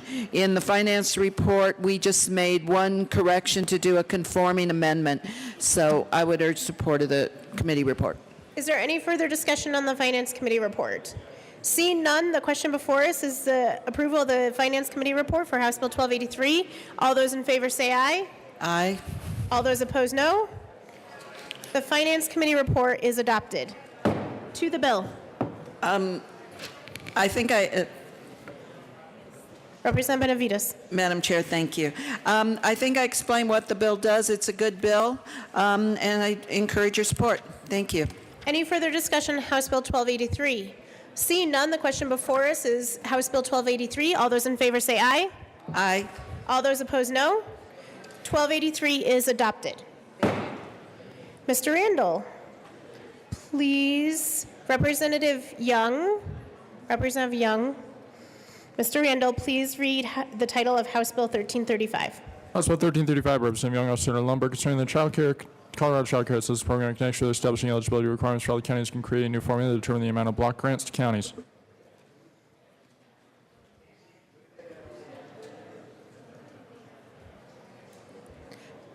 Madam Majority Leader. Thank you, Madam Chair, I move to lay over House Bill 1335 till after House Bill 1296. Question before us is to lay over House Bill 1335. Seeing no objection, it will be laid over. Do we have Representative Janal Jackson? Madam Majority Leader. Thank you, Madam Chair. I move to lay over House Bill 1260 one day. The question before us is to lay over House Bill 1260 one day. Seeing no objection, it will be laid over. All right. House Bill, Madam Majority Leader. Thank you. I've got several of these. Perfect. I move to lay over House Bill 1209 till April 13th. The motion before us is to lay over House Bill 1209 until April 13th. Seeing no objection, it will be laid over. All right. Madam Majority Leader. Thank you, Madam Chair. I move to lay over House Bill 1283 till after House Bill 1335.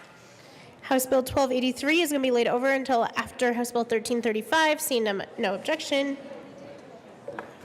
Yeah, we already laid that over, right? Madam Majority Leader.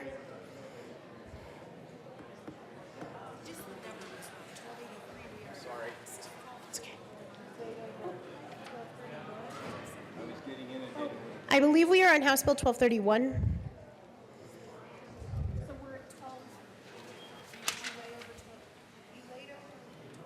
Okay. Sorry. I move to lay over House Bill 1231 till after House Bill 1007.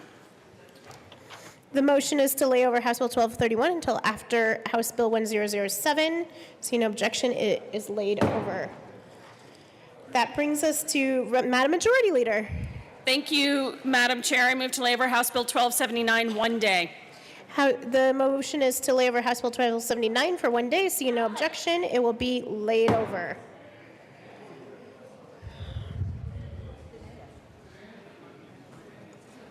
Are you guys ready on 1007?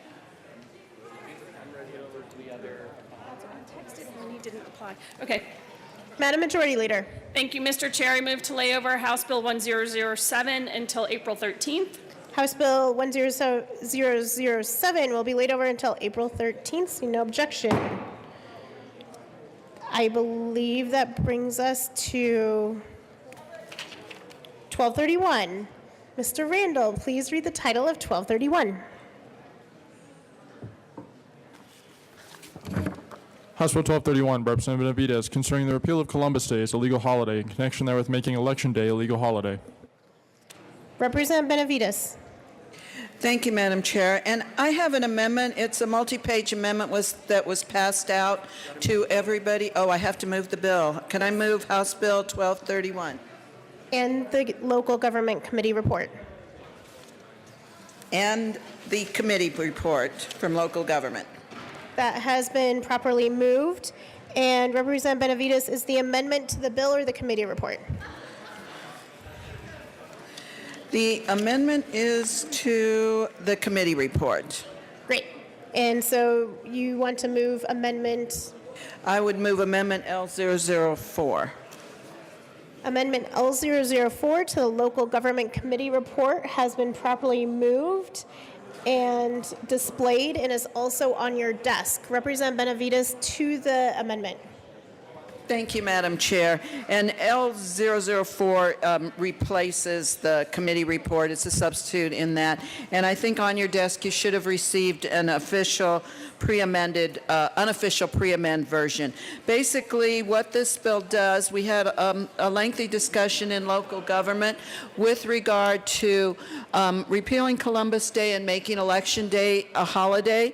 So what the amendment does, it explains the importance of making Election Day a holiday. In committee, we had the Secretary of State's office, Common Cause, and someone else speak on behalf of the clerk and recorder in Boulder who've been doing this for well over a decade, and that this would really encourage the participation of our state employees. By making it a state holiday, it does not impact all business. It only impacts Colorado state employees.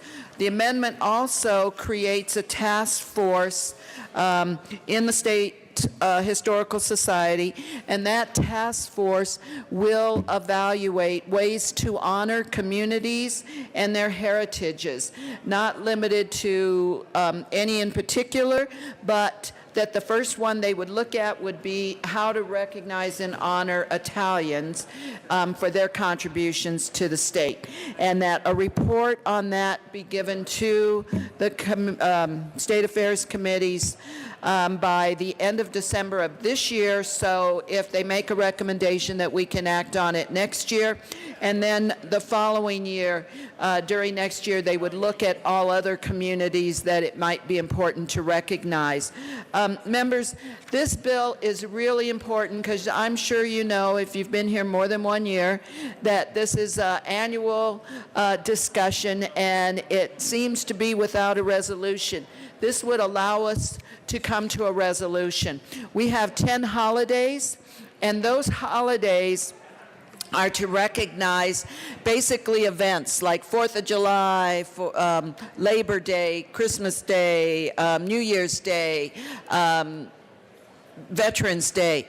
They are also recognized two individuals where individuals are recognized, and that is Martin Luther King Day and President's Day, and those are for contributions to the United States history.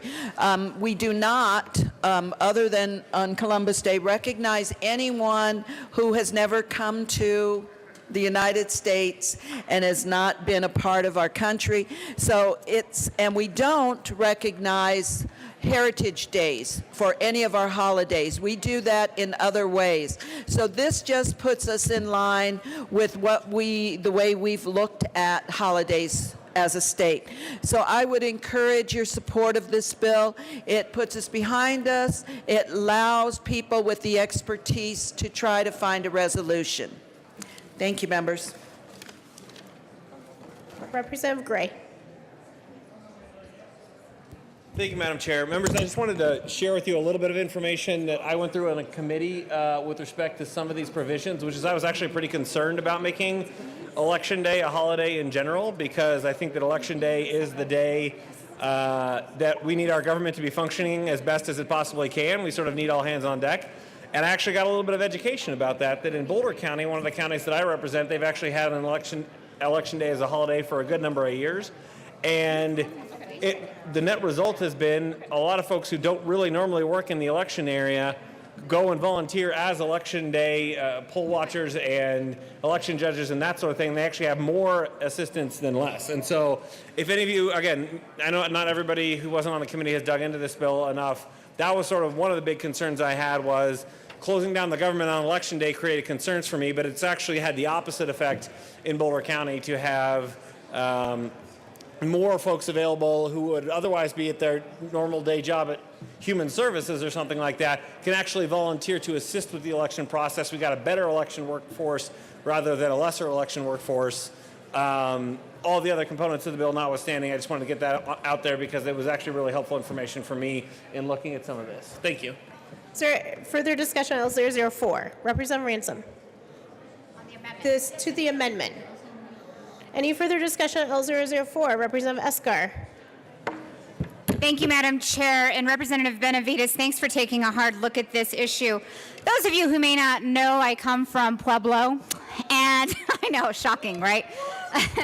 But this holiday has always been a very big deal in Pueblo, no matter which side you are on. And I think it's something that's super important to both sides of this issue. It's something that they have continuously worked hard to try to come to a moment of clarity between each other. We just haven't gotten there yet. There's been tremendous grassroots work in my community to find a way to resolve this issue. There's people on this side of the Italian Americans who say this is our holiday. We have no other holiday. There's members of the Native American communities in my district who say that this is an atrocity. This is not a day we should be celebrating this man, not necessarily the Italian heritage. So I really want to commend Representative Benavides for this amendment. I love that it's going to make a task force and actually bring people in the grassroots in our communities together to work on this issue and to really find a way to make sure that we can honor all the heritage wow, heritages of Colorado that makes this state great. So I support Amendment L004. Is there any further discussion on L004? Representative Ransom. Thank you, Madam Chair. And we did discuss this whole aspect of the day at length in committee.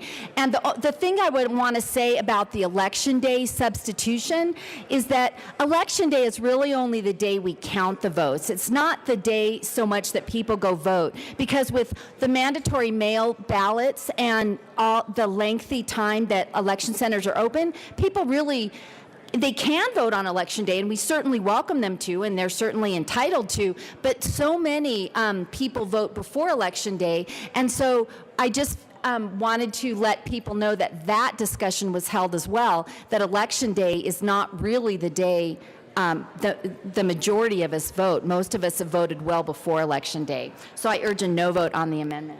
Any further discussion on L004? The question before us is the adoption of Amendment L004. All those in favor say aye. Aye. All those opposed, no. L004 is passed. Madam Majority Leader. Thank you, Madam Chair. It is my understanding that L004, because it creates a committee, will also create a new fiscal note. And so where's the, there she is. So I'm happy for anyone to keep debating the bill, but I will make a motion to move it back to the Appropriations Committee.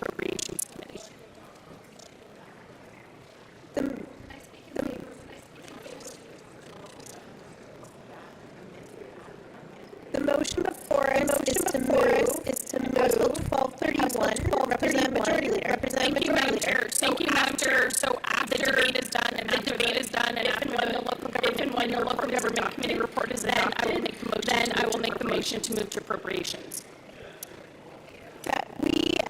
We have before us the adoption of the local committee report. Representative Benavides, local government committee report.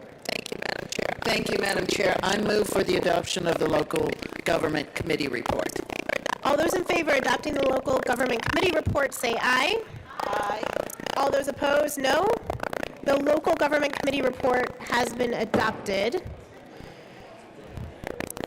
Representative Ransom.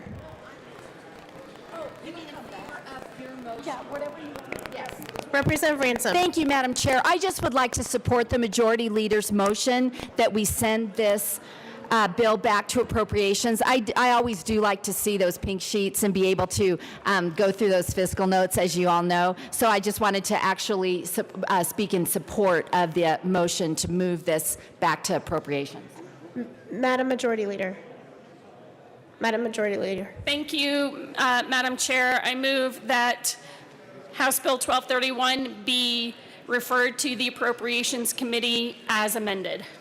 The motion is to refer House Bill 1231 as amended to the Appropriations Committee. All those in favor say aye. Aye. All those opposed, no. 1231 is going back to Appropriations. That brings us to House Bill 1296. Mr. Randall, please read the title of House Bill 1296. House Bill 1296, Representatives Melton Everett, Osceola Marble, Moreno, concerning expansion of the ability to leave a motor vehicle untenanted in certain circumstances. You go first. Representative Melton. Thank you, Madam Chair. And yes, tomorrow is not Bowtie Friday, so I move House Bill 1296. There are no committee reports. To the bill. Good bill, vote yes. Any further discussion on 1296? Representative Esker? No. Any further discussion on 1296? Seeing none before us, the question is the adoption of House Bill 1296. All those in favor say aye. Aye. All those opposed, no. 1296 is adopted. That brings us to House Bill 1335. Representative Young. And Mr. Randall, please read the title of House Bill 1335. House Bill 1335 by Representative Young, Senator Lumberg, concerning the Colorado Child Care Assistance Program in connection with establishing eligibility requirements for all counties and creating a new formula to determine the amount of block grants counties. Representative Young. Thank you, Madam Chair, and I appreciate your patience. I move House Bill 1335 and the committee report from the Appropriations Committee.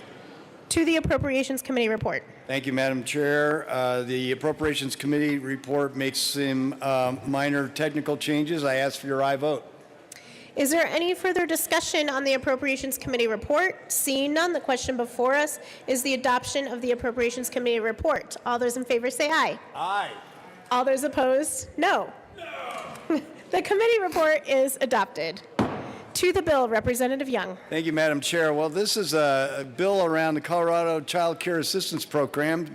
Acronym is CCAP. It was a bill that our Joint Budget Committee staffer, Vance Roper, brought to us in order to actually create a sustainable future for this program going forward. This past year, we discovered some counties were actually hitting wait lists, and the amount of money that was coming in was going to actually create not just a cliff effect, but what Mr. Roper had determined was a canyon effect, maybe a Grand Canyon effect. And so he came to us with a set of solutions that are encapsulated in House Bill 1335. We have broad sweeping support from the counties and others that this is a good solution, and that's why we're bringing it to you. I ask for your aye vote. Is there any further discussion on House Bill 1335? Seeing none, the question before us is the adoption of House Bill 1335. All those in favor say aye. Aye. All those opposed, no. House Bill 1335 is passed. Assistant Majority Leader. Thank you, Madam Chair. Awesome job today. I move to lay over House Bill 1011 till April 13th. The motion is to lay over House Bill 1011 until April 13th. Seeing no objection, it is laid over. Assistant Majority Leader. Thank you, Madam Chair. I move to lay over House Bill 1263 one day. House Bill 1260, the motion is to lay House Bill 1263 over one day. Seeing no objection, it will be laid over. Assistant Majority Leader. Thank you, Madam Chair. I move to lay over House Bill 1286 one day. 1286. Assistant Majority Leader is the number 1286. Yes. The motion is to lay over House Bill 1286 for one day. Seeing no objection, it will be laid over. That brings us to House Bill 1307 with Representative Singer, Representative Lee. Mr. Randall, please read the title of House Bill 1307. House Bill 1307, Representative Singer and Lee, also Senators Gardner and Cook, concerning restricting the availability to children of products that contain dextromethorphan. Representative Lee. Thank you, Madam Chair. I move House Bill 1307. There is no committee report. Thank you. Members, this is a bill to take a product which is dangerous to children when abused into a more protected realm. Dextromethorphan has been known to be abused by young kids. They buy this common cough suppressant, which is a valuable cough suppressant, and then take it in large quantities and has adverse effects on them. What this bill does is to require, before the sale of this product, that the clerk asks for an ID. And if the child does not have, if the person does not have an ID, then they cannot buy the product. If there's a violation and the product is sold, the first violation is a warning letter, and for a second violation, it could be up to a $250 fine, which would be waived if the employer has engaged in training. So this is really a bill which is consensus of retail shops who want to be able to provide access to this valuable medicine, but also prevent its abuse by children. And I will defer to my colleague. Representative Singer. Thank you, Madam Chair. Robo-tripping, purple drank, syrup, double cupping. Do these words mean anything to you? If they don't, they should, because these are the words and the lyrics of the music that's out there today. These are the words that are spoken in classrooms today, and it's all relating back to dextromethorphan, cough syrup. When you use it the right way, it works. When you overdose, you can die. So this is the question that we have. Are we going to relitigate a war on drugs, or are we going to create a simple setup of rules and regulations that everyone agrees to? The Retailers Council, hospital organizations, public health organizations, and even high school students all coming to committee to ask for the same thing, to say, do not sell this to kids under the age of 18. If parents want to buy this for their kids, that's one thing. But our under 18-year-olds, just like we do with all sorts of other substances right now, this is the next drug of choice. So we can either draw the line in the sand today or see bigger effects down the road that involve hurting our youngest kids. So with that, I ask for an aye vote on this bill and expect everyone to get up on their 3-6 Mafia lyrics so they can understand exactly what's going on in our kids' lives right now, and look forward to seeing a favorable vote out of this chamber and then sending it on to the Senate, where we have 2 Republican sponsors to carry the bill. Representative Ransom. Thank you, Madam Chair. And I do want to thank the sponsors for trying to get out in front of this issue. We heard in committee that this drug is actually dangerous and that there are problems with it, that there are kids overdosing on it, and that it leads to some severe side effects when kids overdose on it. And in that regard, I know I had an issue with even leaving it legal at all. If a drug is dangerous, I think it should be made either illegal, but in this case, make it prescription, because that would keep the real controls on it. And what we were told in committee is that it's such an effective cough syrup, they really don't want to make it illegal, or just prescription. They also want to allow adults to be able to buy it. And the problem that I had with that was that there are kids that are very responsible. I think we're legislating to the lowest common denominator when we're saying that every child under 18 is incapable of making that decision. You all know that I was a single mom, I still am a single mom, and for many years I would have to have my older kids babysit the younger ones, and if someone was sick, I had very responsible 16 and 17-year-old children that were fully capable of calling me at work, figuring out what one of the younger ones needed, and if they needed a specific cough syrup, that then they would be able to go buy it. Well, according to this bill, it would be deeming my 17-year-olds at the time not responsible enough to make that purchase, even when I had asked them to do it and given them specific instructions on what to buy. So I just have a problem with the government trying to legislate for the kids that are abusing it, for the percentage that are abusing it. If it is such an effective drug, we should leave it available for the kids and then let parents maybe teach their kids, or the schools have some instruction that there are dangers to taking it. Now, the other problem that I had is that this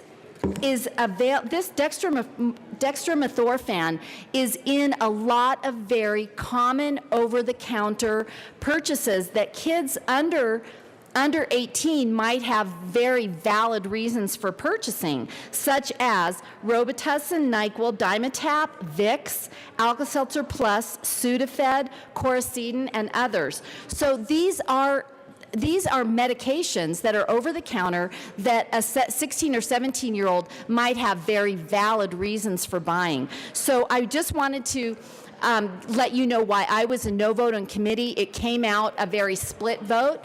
So there were people on our side of the aisle that voted both ways, and I totally get that some people want to protect the kids under 18, but again, I think that the parents can do a better job of that, especially when this is a medication that some kids under 18 truly might have a very valid need for, and we have responsible teenagers that are fully capable of making those purchases on behalf of their parents. So I thank the sponsors again, but again, I do urge a no vote on the bill. Any further conversation on House Bill 1307? Representative Wilson. Thank you, Madam Chair, and thank you, sponsors, for bringing this bill. And I appreciate Representative Ransom talking about the responsible decisions that our teenagers make, because we all made responsible decisions as teenagers ourselves. But I want you to pay attention to a couple of issues on this bill. We ID for cigarettes, we ID for beer, we even ID for spray paint, for Pete's sake. Let's reduce the temptation. Dex is more dangerous than those aforementioned products. Of course, if you smoke cigarettes long enough, it's going to have a bad effect on you. If you drink enough beer, it's going to have a bad effect on you. But when we're talking about young people that are mixing this Dex, that's serious stuff. So as parents, and this would apply, Representative Ransom, to you as a parent as well, matches and lighters aren't restricted or regulated. How many of you as parents allow your children to play with matches and lighters? You know, you say, well, you know, we can control that. But I will guarantee you, if they're playing with matches and lighters as teenagers and someone gets burned up, we'd look at it a whole lot differently than we would at home where we can control it. Like it or not, we can't control everything that our children do. Thank God most of those things are not long-term harmful to them or fatal. But this is something we can control. This is something we should be able to do so. And I'm assuming in this, sponsors, and you'll have to answer that if I send my child to purchase it, do I have to send them a permit slip, or what do we do with that to allow them to purchase it? But as far as the Dex, folks, it's worse than what we understand. And if we wait long enough, we'll understand it a whole lot better. Unfortunately, I urge a yes vote. Any further discussion? Representative Landgraf. Thank you, Madam Chair. I also urge a yes vote. I think this is, a couple years ago I ran a bill about spice, and I think this is a similar thing, except this is even easier to get if you're 18 or under. I've talked to people. I talked to my grandkids. They're well aware of it. I've talked to college kids who told me some of the things it's called and how they go around with cups of it at parties and drink this stuff instead of alcohol. This is dangerous. It does cause brain damage. We need to put a stop to it before it gets worse. I urge a yes vote. Any further discussion on House Bill 1307? Seeing none, the question before us is the adoption of House Bill 1307. All those in favor say aye. Aye. All those opposed, no. 1307 is adopted. That brings us to House Bill 1152. Mr. Randall, please read the title of House Bill 1152. House Bill 1152 by Representative Loris, all Senator Cook, concerning making certain records of the State Judicial Department subject to the Colorado Open Records Act. Representative Lawrence. Thank you, Madam Chair. I move House Bill 1152 and the State Affairs Committee report. To the State Affairs Committee report. Members, an amendment was added to this that actually narrows the scope of this bill, and what it does is applies to workplace sexual harassment claims to make sure that claimants have the ability to see the process as it works its way through the judicial branch. And with that, I would ask for an aye vote. Is there any further discussion to the State Affairs Committee report?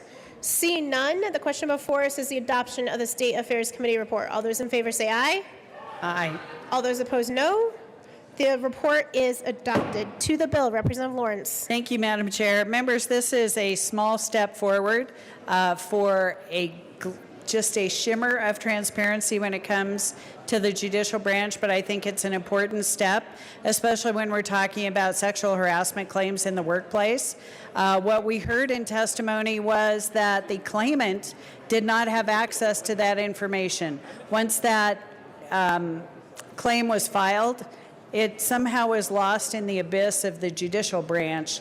And we need to make sure that those claims and that process is brought into the light of day, especially for the claimant. They absolutely should know what's going on in that process. And with that, I would ask for an aye vote on this bill. I would also like to thank Representative Weissman for his work on this and the committee's help in giving us time to come up with language that would actually move this bill forward. So with that, I would ask for an aye vote on House Bill 1152. Is there any further discussion on House Bill 1152? Seeing none, all those in favor of House Bill 1152 say aye. Aye. All those opposed, no. 1152 is adopted. That brings us to House Bill 1181. Mr. Randall, please read the title of House Bill 1181. House Bill 1181, by Representative Liston, all Senator Tate, concerning measures to expand the ability of non-resident electors to participate in the governance of special districts in connection with allowing non-resident electors to own taxable property within a special district to vote in special district elections, and allowing such electors to serve in special district boards in non-voting capacity. Representative Liston. Thank you, Madam Chairman. Madam Chairman, I move House Bill 1181 and also the State Veterans and Military Affairs Committee report. To the committee report. Thank you. Members, what House Bill 1181 does, what the committee report did, they made clear that to be able to vote in this type of election for the board of directors, you had to be a natural person meaning a real person, kind of like me. Of course, some people may not think I'm a real person, but a natural person.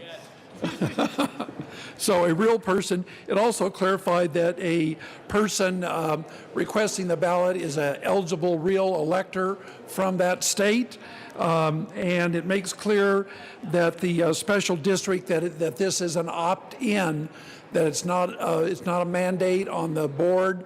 So if the board is comfortable and they want to allow out-of-state voters to be able to vote for the board, it's opt-in, so it's voluntary, not mandatory. And also that the form that the that the elector turns in, that it has to be notarized. It was it's a good amendment, passed out of committee 7-2. I ask for an aye vote. Is there any further discussion on the committee report? Seeing none, the question before us is the adoption of the committee report to House Bill 1181. Representative Benavides. Thank you, Madam Chair. Members, I was one of the no votes against this bill in committee. You know, letting out-of-state people vote in our elections, particularly with respect to infrastructure, is something that I think is not something we want to go down that uncertain road. I think in committee, the people from special districts talked about that there is nothing to stop special districts to set up advisory councils or committees made up of out-of-state property owners that could weigh in on proposals that special districts vote for.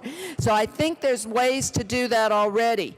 The sponsors, to their credit, did bring up a town in Mountain View. I can't remember. Mountain Village. I can't remember where Mountain Village was, but it was a small town, and they had determined to allow out-of-state voters. But they changed their charter, which is basically their constitution, to do that. They're the only municipality that has done that in the state. And so I just think this is sort of a bridge too far, and I would urge a no vote on this bill. Representative Liston. Thank you, Madam Chairman. Well, members, first of all, a yes vote on this does not allow the voters to vote on infrastructure. It only allows, I emphasize this, it only allows the out-of-state voters to vote for the board of directors. That's all it does. They can vote on nothing else, no tax increases or infrastructure or whatever. And as far as precedent goes, yes, Representative Benavides raised a good point. Currently in Colorado, the town of Mountain Village by Telluride already does this, and they've been doing it for 20 years, and they allow their citizens to vote on everything. We're not asking that in special districts, but for the record, 9 other states allow their citizens to vote for the board of directors already. So we're not paving new ground. We're just doing what 9 other states have been successfully doing already. So I urge an aye vote for this committee report. Is there any further discussion on the committee report to House Bill 1181? Seeing none, the question before us is the committee report to House Bill 1181. All those in favor say aye. Aye. All those opposed, no. The committee report is adopted. Representative Liston to the bill. Thank you, Madam Chairman. Well, members, you've already heard really what this bill is about, but I'll go through it again. Once again, right now we have good citizens who own property in special districts. They pay their taxes willingly and ably. They're glad to do it, but they want to be a little more actively engaged. They love their communities where they live, and they would at least like to have the ability. Right now, it's taxation without representation. They pay their taxes every year, and quite frankly, a lot of special districts, most of them, they just kind of blow people away and say, don't bother us, but be sure and pay your taxes, but don't bother us. So, but there's a lot of the people that would at least like to say, hey, I think Joe is a good person would be a good person on the board. I've known Joe, he's responsible, and I think he would be a good board member, and I would like to have the ability to vote for Joe or Susie or whomever. This just gives them the ability, but it's not carte blanche. We built in some safeguards. First of all, they have to be a real person, kind of like us, or at least like me, and unlike special district elections where the ballot is automatically mailed out, here the person, the out-of-state voter, they have to request a notarized form saying that they're an eligible elector and that they're eligible and all these safeguards, and it has to be notarized, and then they have to hand it to the designated election official that they want the ballot. So the special district is not required to mail out ballots like they are for in-state people. So it's a built-in safeguard. Let's see, like I say, 9 other states already do this. The good people, we heard this amendment that we just agreed upon was passed out of committee 7-2. Good, strong bipartisan support. The Special District Association is comfortable with this. The county clerks are comfortable with this. The Secretary of State's office is comfortable with this. And last but not least, there's no fiscal impact on the budget at all. I ask for an aye vote. Representative Roberts. Thank you, Madam Chair. Members, I rise in respectful opposition to this bill. My district in particular, you can imagine, has a lot of second homeowners. However, I'm not sent here to represent the second homeowners. I am sent here to represent the people who live there full time. The board of directors of these special districts make decisions not just for the people who own the homes, but for the locals who live there year-round. They make decisions that have an impact on the lives of the people who live there year-round. I think the people who elect those boards of directors must be registered voters and residents of the special district. These people contribute to the town through paying of their taxes of their vacation homes, but they are not there full time. They do not understand the community aspect of a full-time resident, and I think the boards of directors who get elected need to have that priority in mind at all times and not trying to seek votes from out of state, people who don't live in Colorado and don't live in these special districts. This bill is a very dangerous precedent, and I'd ask for a no vote. Representative Liston. Would you like to respond? Oh, Representative Liston. Thank you, Mr. Chairman. I appreciate the comments from Representative Roberts. It's interesting to note of the witnesses who came and testified, there were 5 or 6 witnesses. They were all in-state. They all strongly supported this bill. They were in-state voters. They have no problem with this. Quite frankly, a lot of the boards also and the small, especially the small special districts, they are really looking for interested people and to serve on their boards. And if an out-of-state voter, which this does not allow them to serve, but if they can help encourage an in-state voter to serve on the board, then that's a positive. But everybody who came and testified for this was for the bill. Nobody testified against it. I ask for an aye vote. Representative Ryer. Thank you, Mr. Chair. I stand here today in favor of this bill.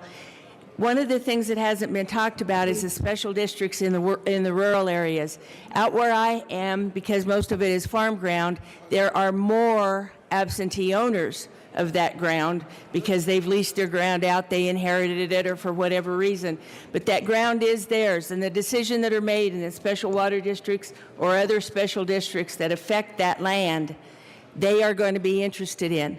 So they should have the right to vote for what happens to their property, and it does make a difference. They are more involved, since it's ag land, they're more involved in the decision-making on a daily basis anyway. So I stand in positive. I call for an aye vote on this bill. Representative Sane. Thank you, Mr. Chair. And in respect to one of my colleagues' comments earlier about representing voters in his district, I just want to remind everybody this is about special districts. We were not elected to represent special districts. And so this is one of those cases where this is a very thoughtful piece of legislation. I would urge your consideration of a yes vote. Is there any further discussion on House Bill 1181? Representative Lontine. Thank you, Mr. Chair. So I was on the committee that heard this bill, and I was one of 2 no votes against this bill. I am concerned that having voters from out of state vote in our elections, even though they're special districts and they have property, that they should not be given the same rights as people who live there year-round. I understand that you want to protect your property and make sure the value is strong, but if you really want to be a full-time resident and vote, then you should move there. You should not have the same rights as someone who lives there every day. And so I recognize it's just for board members, and they do have sometimes a hard time finding people to sit on those boards, but just because you have a difficulty with that doesn't give people who don't live in our state extra rights. I'm sorry. I just can't support this, and I ask for a no vote. Representative Liston. Thank you, Mr. Chairman. Well, members, you know, we're a state that has always welcomed out-of-state people. You know, we want them to come here and spend their money, pay taxes, sales tax, everything else. They pay property taxes. They're glad to pay all of that, and they obey our laws. There are people from out of state that have been coming to Colorado for years. There's family history, family generations. There's probably people in this chamber that are here as a result of their parents or their grandparents or their aunts and uncles, because they came and they were willing to invest in Colorado and buy property in Colorado. They have been paying taxes for years and years. They don't complain. Quite the contrary, they are such good citizens that I can give you one brief example that down in southern Colorado, one of the fire protection districts, they don't have money enough to upgrade their fire trucks. So who stepped forward? It was the out-of-state citizens that were voluntarily writing checks, not just at a bake sale. They said, does your fire truck need upgraded? Well, here's a $1,000 check from Susie and I, and we happen to live in Texas or Oklahoma or wherever. And here's another resident who's lived out of state, and he says, here's a $5,000 check because we want this community to prosper and grow and to do well, and we want to protect it. So what is wrong with giving an out-of-state person who pays those property taxes year in and year out just a little say in who governs their special district? That's all we're asking. These are good people. They're honest. They're hardworking. They love Colorado. And yes, someday they might even move here, or they bring their grandkids here and the grandkids move here, and then they stay and they vote and they become good, productive citizens. So I urge an aye vote on House Bill 1181. Representative Landgraf.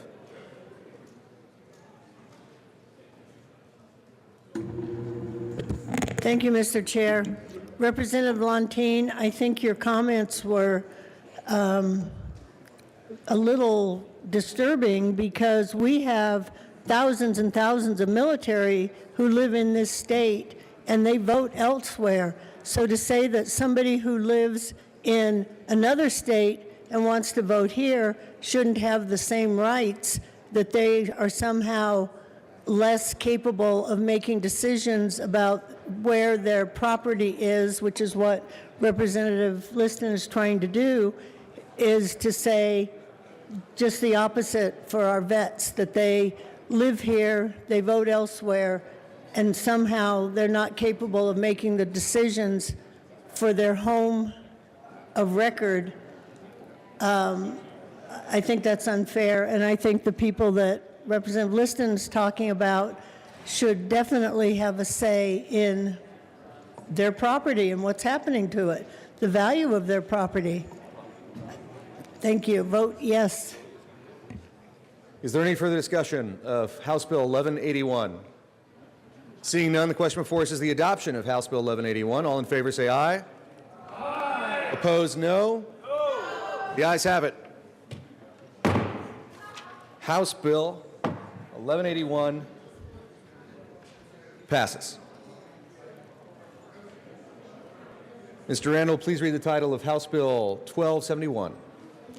House Bill 1271 by Representatives Gray and Willett. I'll Senator Tate concerning authorization of economic development rates to be charged by electric utilities for qualifying non-residential home customers. Representative Gray. Thank you, Mr. Chair. I move House Bill 1271 and the Transportation Committee report. To the committee report. In the Transportation Committee, we adopted a few amendments that basically clarified the intent of this bill, which is with respect to the procurement side of the legislation to show that nothing's really going to change with respect to the processes of who can deliver some of the energy production that exists in this bill. And so I'd ask for an aye vote. Any further discussion of the committee report? Seeing none, the question before us is the adoption of the Transportation Committee report. Those in favor say aye. Aye. Opposed, no. The committee report passes. To the bill. Representative Gray.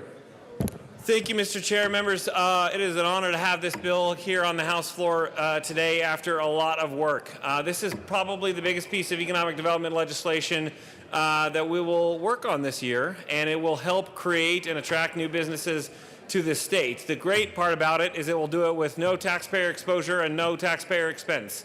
Most of the time when we're talking about economic development in this building, we're talking about weighing between some sort of tax credit and tax incentive to try to attract and retain great businesses to the state.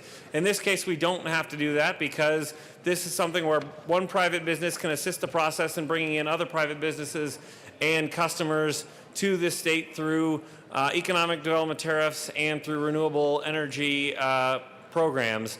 This bill is supported broadly and close to unanimously by the business community, the Colorado Association of Commerce and Industry, and I think Representative Willett is going to list a few more for us. But this is a great example where a private businesses can help us attract other private businesses, bring in great jobs, bring in great value, all with no taxpayer exposure whatsoever. I would ask for an aye vote. Representative Willett. Thank you, Mr. Chair. Yeah, I want to say in addition to being no cost to the state or the taxpayers, there's also no cost to the general members of the utilities. It's not spread across them. It's self-funding. It's a win-win. You know, being from the West Slope, I looked at my surrounding states to see who had similar programs that Colorado was disadvantaged. Arizona, New Mexico, Kansas, Oklahoma, and Nebraska all have something similar, and then Utah has something even more aggressive where they give $20 million in subsidies to accomplish the same thing. Again, broad support, including Economic Development Council of Colorado, Colorado Association of Realtors, Colorado Competitive Council, Colorado Office of Economic Development and International Trade, on and on and on, Jeffco, Metro, Chamber, virtually every business entity around the state supports this good bill. Vote yes. Thank you. Representative Buck. Thank you, Mr. Chair. And with all due respect to my colleagues, I was a no, and the reason why I am a no is because once you start giving those one incentive versus another, who is in, who's out, incentives just don't work because they always will bite you in the end. So I was a no, and I will vote no on the bill. Sorry. Representative Gray. Thank you, Mr. Chair, and thank you to my colleague from Weld County. One of the unique parts about this bill also is that it actually is possible to provide incentives to bring in new businesses without actually having to cost share at all. And the reason for that is that utilities work different than taxes, for example. In a utility situation, a lot of the costs that you're paying are fixed costs for infrastructure. That infrastructure exists and it costs a certain amount of money no matter whether you've got 5 customers using it or 10 customers using it. So when you bring in new customers, you actually lower the shared cost of infrastructure for everyone else. So this is a unique opportunity where literally we can incentivize bringing in new customers and retaining customers while also holding or lowering costs for everyone else around, which is what I like to call a win-win, and I would ask for a yes vote. Thank you. Is there any further discussion? Seeing none, the question before us is the passage of House Bill 1271. All in favor say aye. Aye. Opposed, no. That is close, but the ayes have it. House Bill 1271 passes. 1272, sorry. Representative Garnett.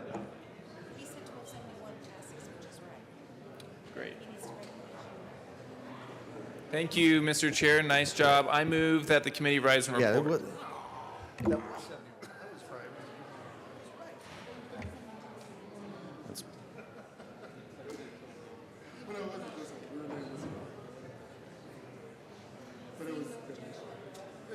Seeing no objection, the House will rise and report.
Madam Speaker, we recommend the whole big committee report as those continuation of going test bills being in the second room. They were have our recommendations on House Bill 1182 is amended, House Bill 1181 is amended, House Bill 1278 is amended, House Bill 1271 is amended, House Bill 1280 is amended, House Bill 1283 is amended, House Bill 1296, House Bill 1307, House Bill 1335 is amended, passing or gross passage 10 of 30 in final passage.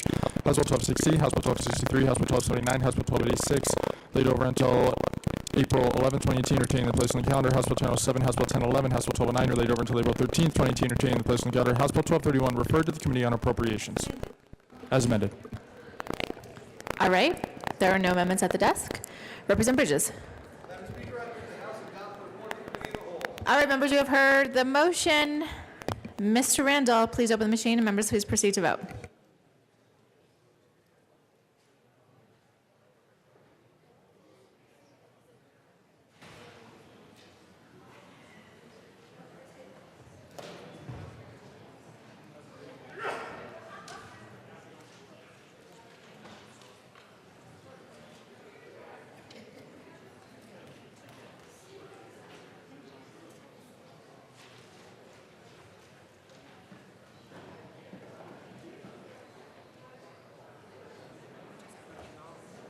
Representative Beckman, Escar, Garnett, Jackson, Liston, Thurlow, and Willett.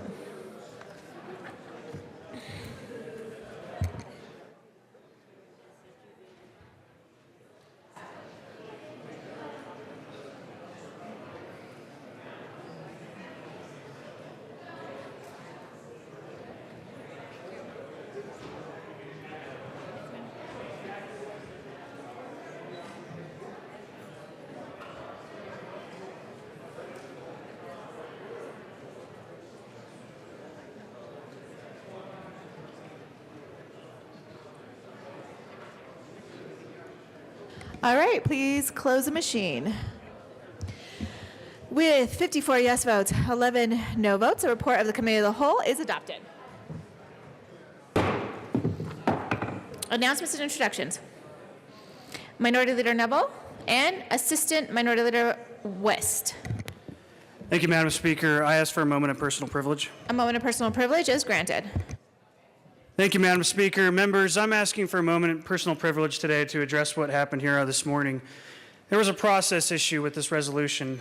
We had the assurances from multiple members that the vote would be a voice vote, and that obviously didn't happen. And what that did was not allow our members the ability to explain why they were against the points in the resolution. So I rise today to bring up some of those. First off, had we known there would be a recorded vote, I would have ran amendments on the resolutions to address the Worker Paycheck Fairness Act, which I think would bring true paycheck fairness to all employees in the state of Colorado and the nation.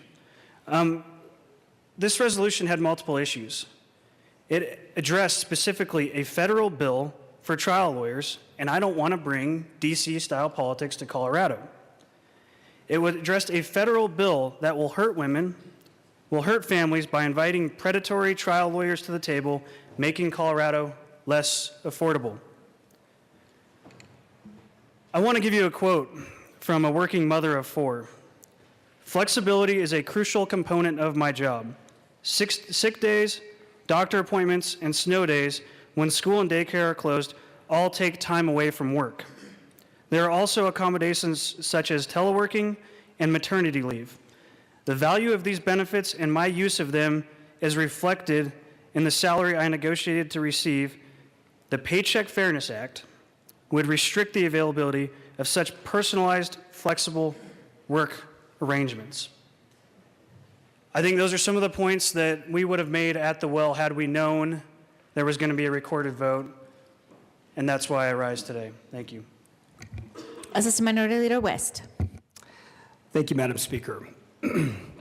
Members, we've had some difficult conversations this session about how we treat each other and the importance of our word, and our word being our bond.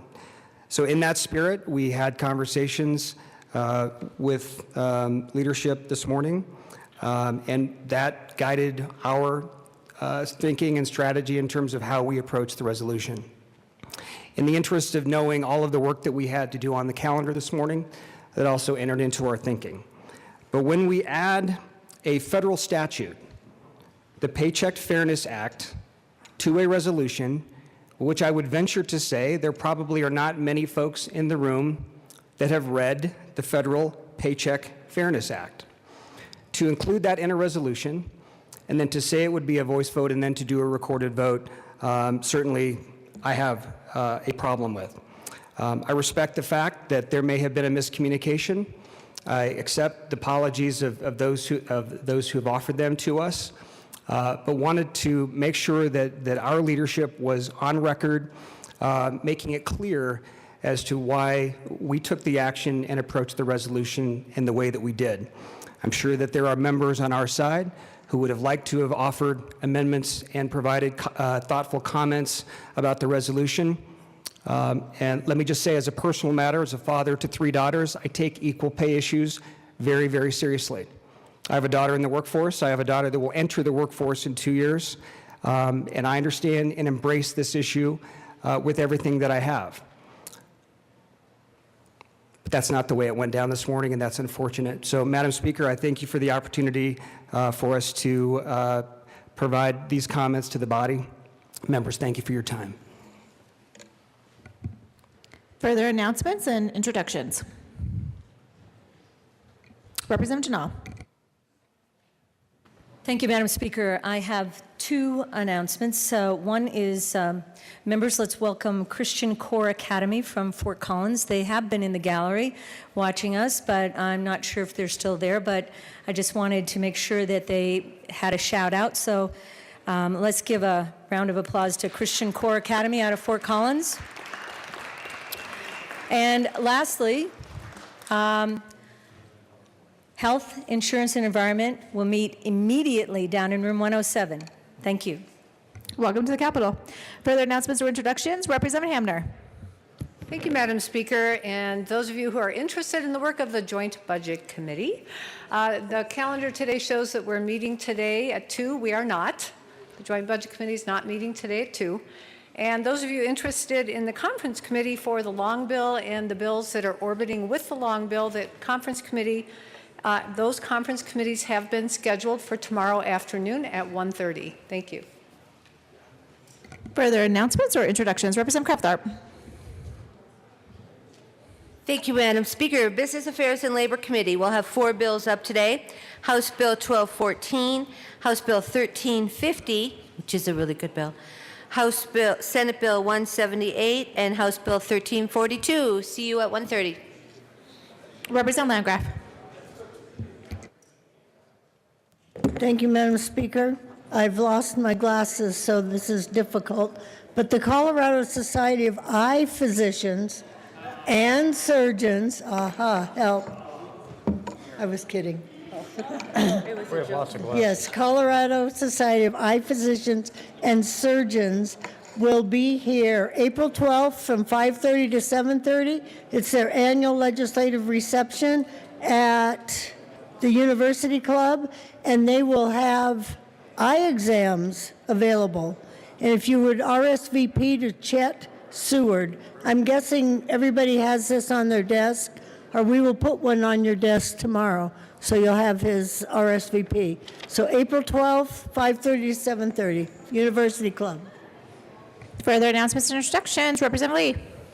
Thank you, Madam Speaker. Just a reminder, Judiciary Committee will be meeting immediately upon adjournment. See you downstairs.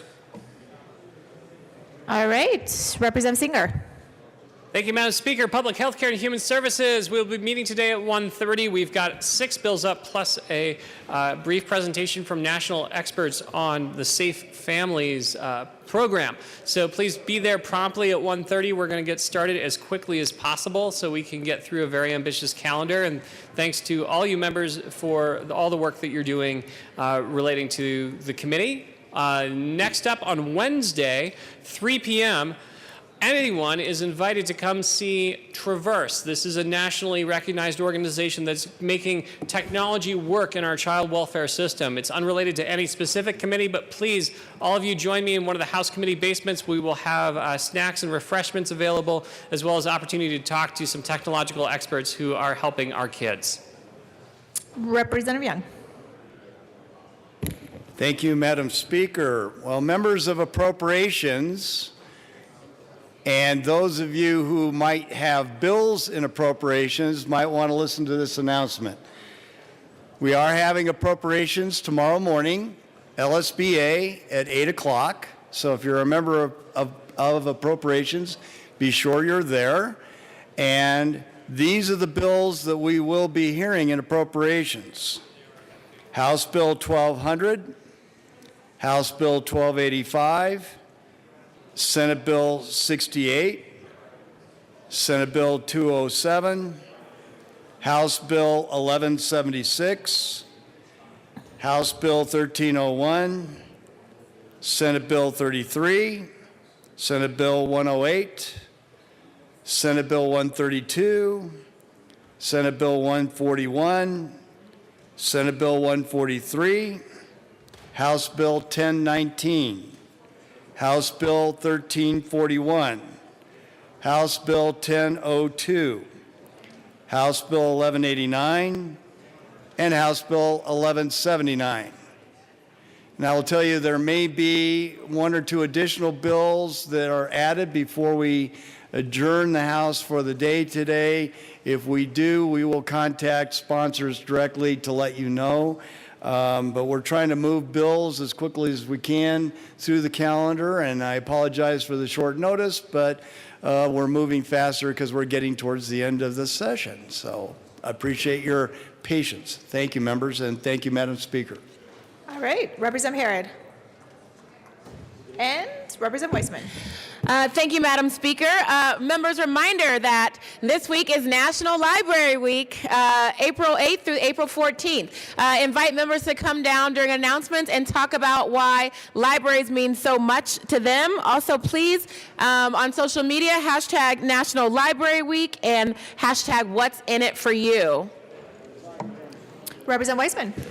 Thank you, and members, I think I mentioned last year, growing up, my mother was a librarian and a sometime professor of library science, and learning how to ask a lot of questions and try to run down answers, I think put me in pretty good shape for being here. But I just wanted to make 3 points about the role of libraries in our age today.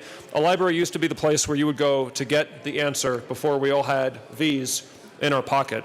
And even though most of us now have more than the Library of Alexandria at our fingertips, not everybody does. So libraries remain the place where people can go and get internet and get online where they may not have it at home. I think in addition, libraries are where you can find librarians who are people who are trained to vet different sources. And I think in this age when we're realizing that some sources of information online are suspect, that actually matters more and not less. And 3, and most basically, a library is a safe space, and not all kids in Colorado necessarily have a safe place to go after school or on the weekend or in the summer. So I think it matters for that reason too. Thank you. Thank you, members. All right. Further announcements or introductions? Madam Majority Leader Becker. Thank you, Madam Speaker. I just want to give a quick shout out to the kids from Netherland Elementary who I think were just here and I missed them. But thanks for making it all the way down from the mountains to your state's capital. And with that, I move that the House stand in recess until 1 o'clock today. All right, seeing no objection, the House will stand in recess until 1 p.m. today. And members, for the women who want to support equal pay, there is going to be a picture that's taken by the well. So with that, the House will stand in recess.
So men and women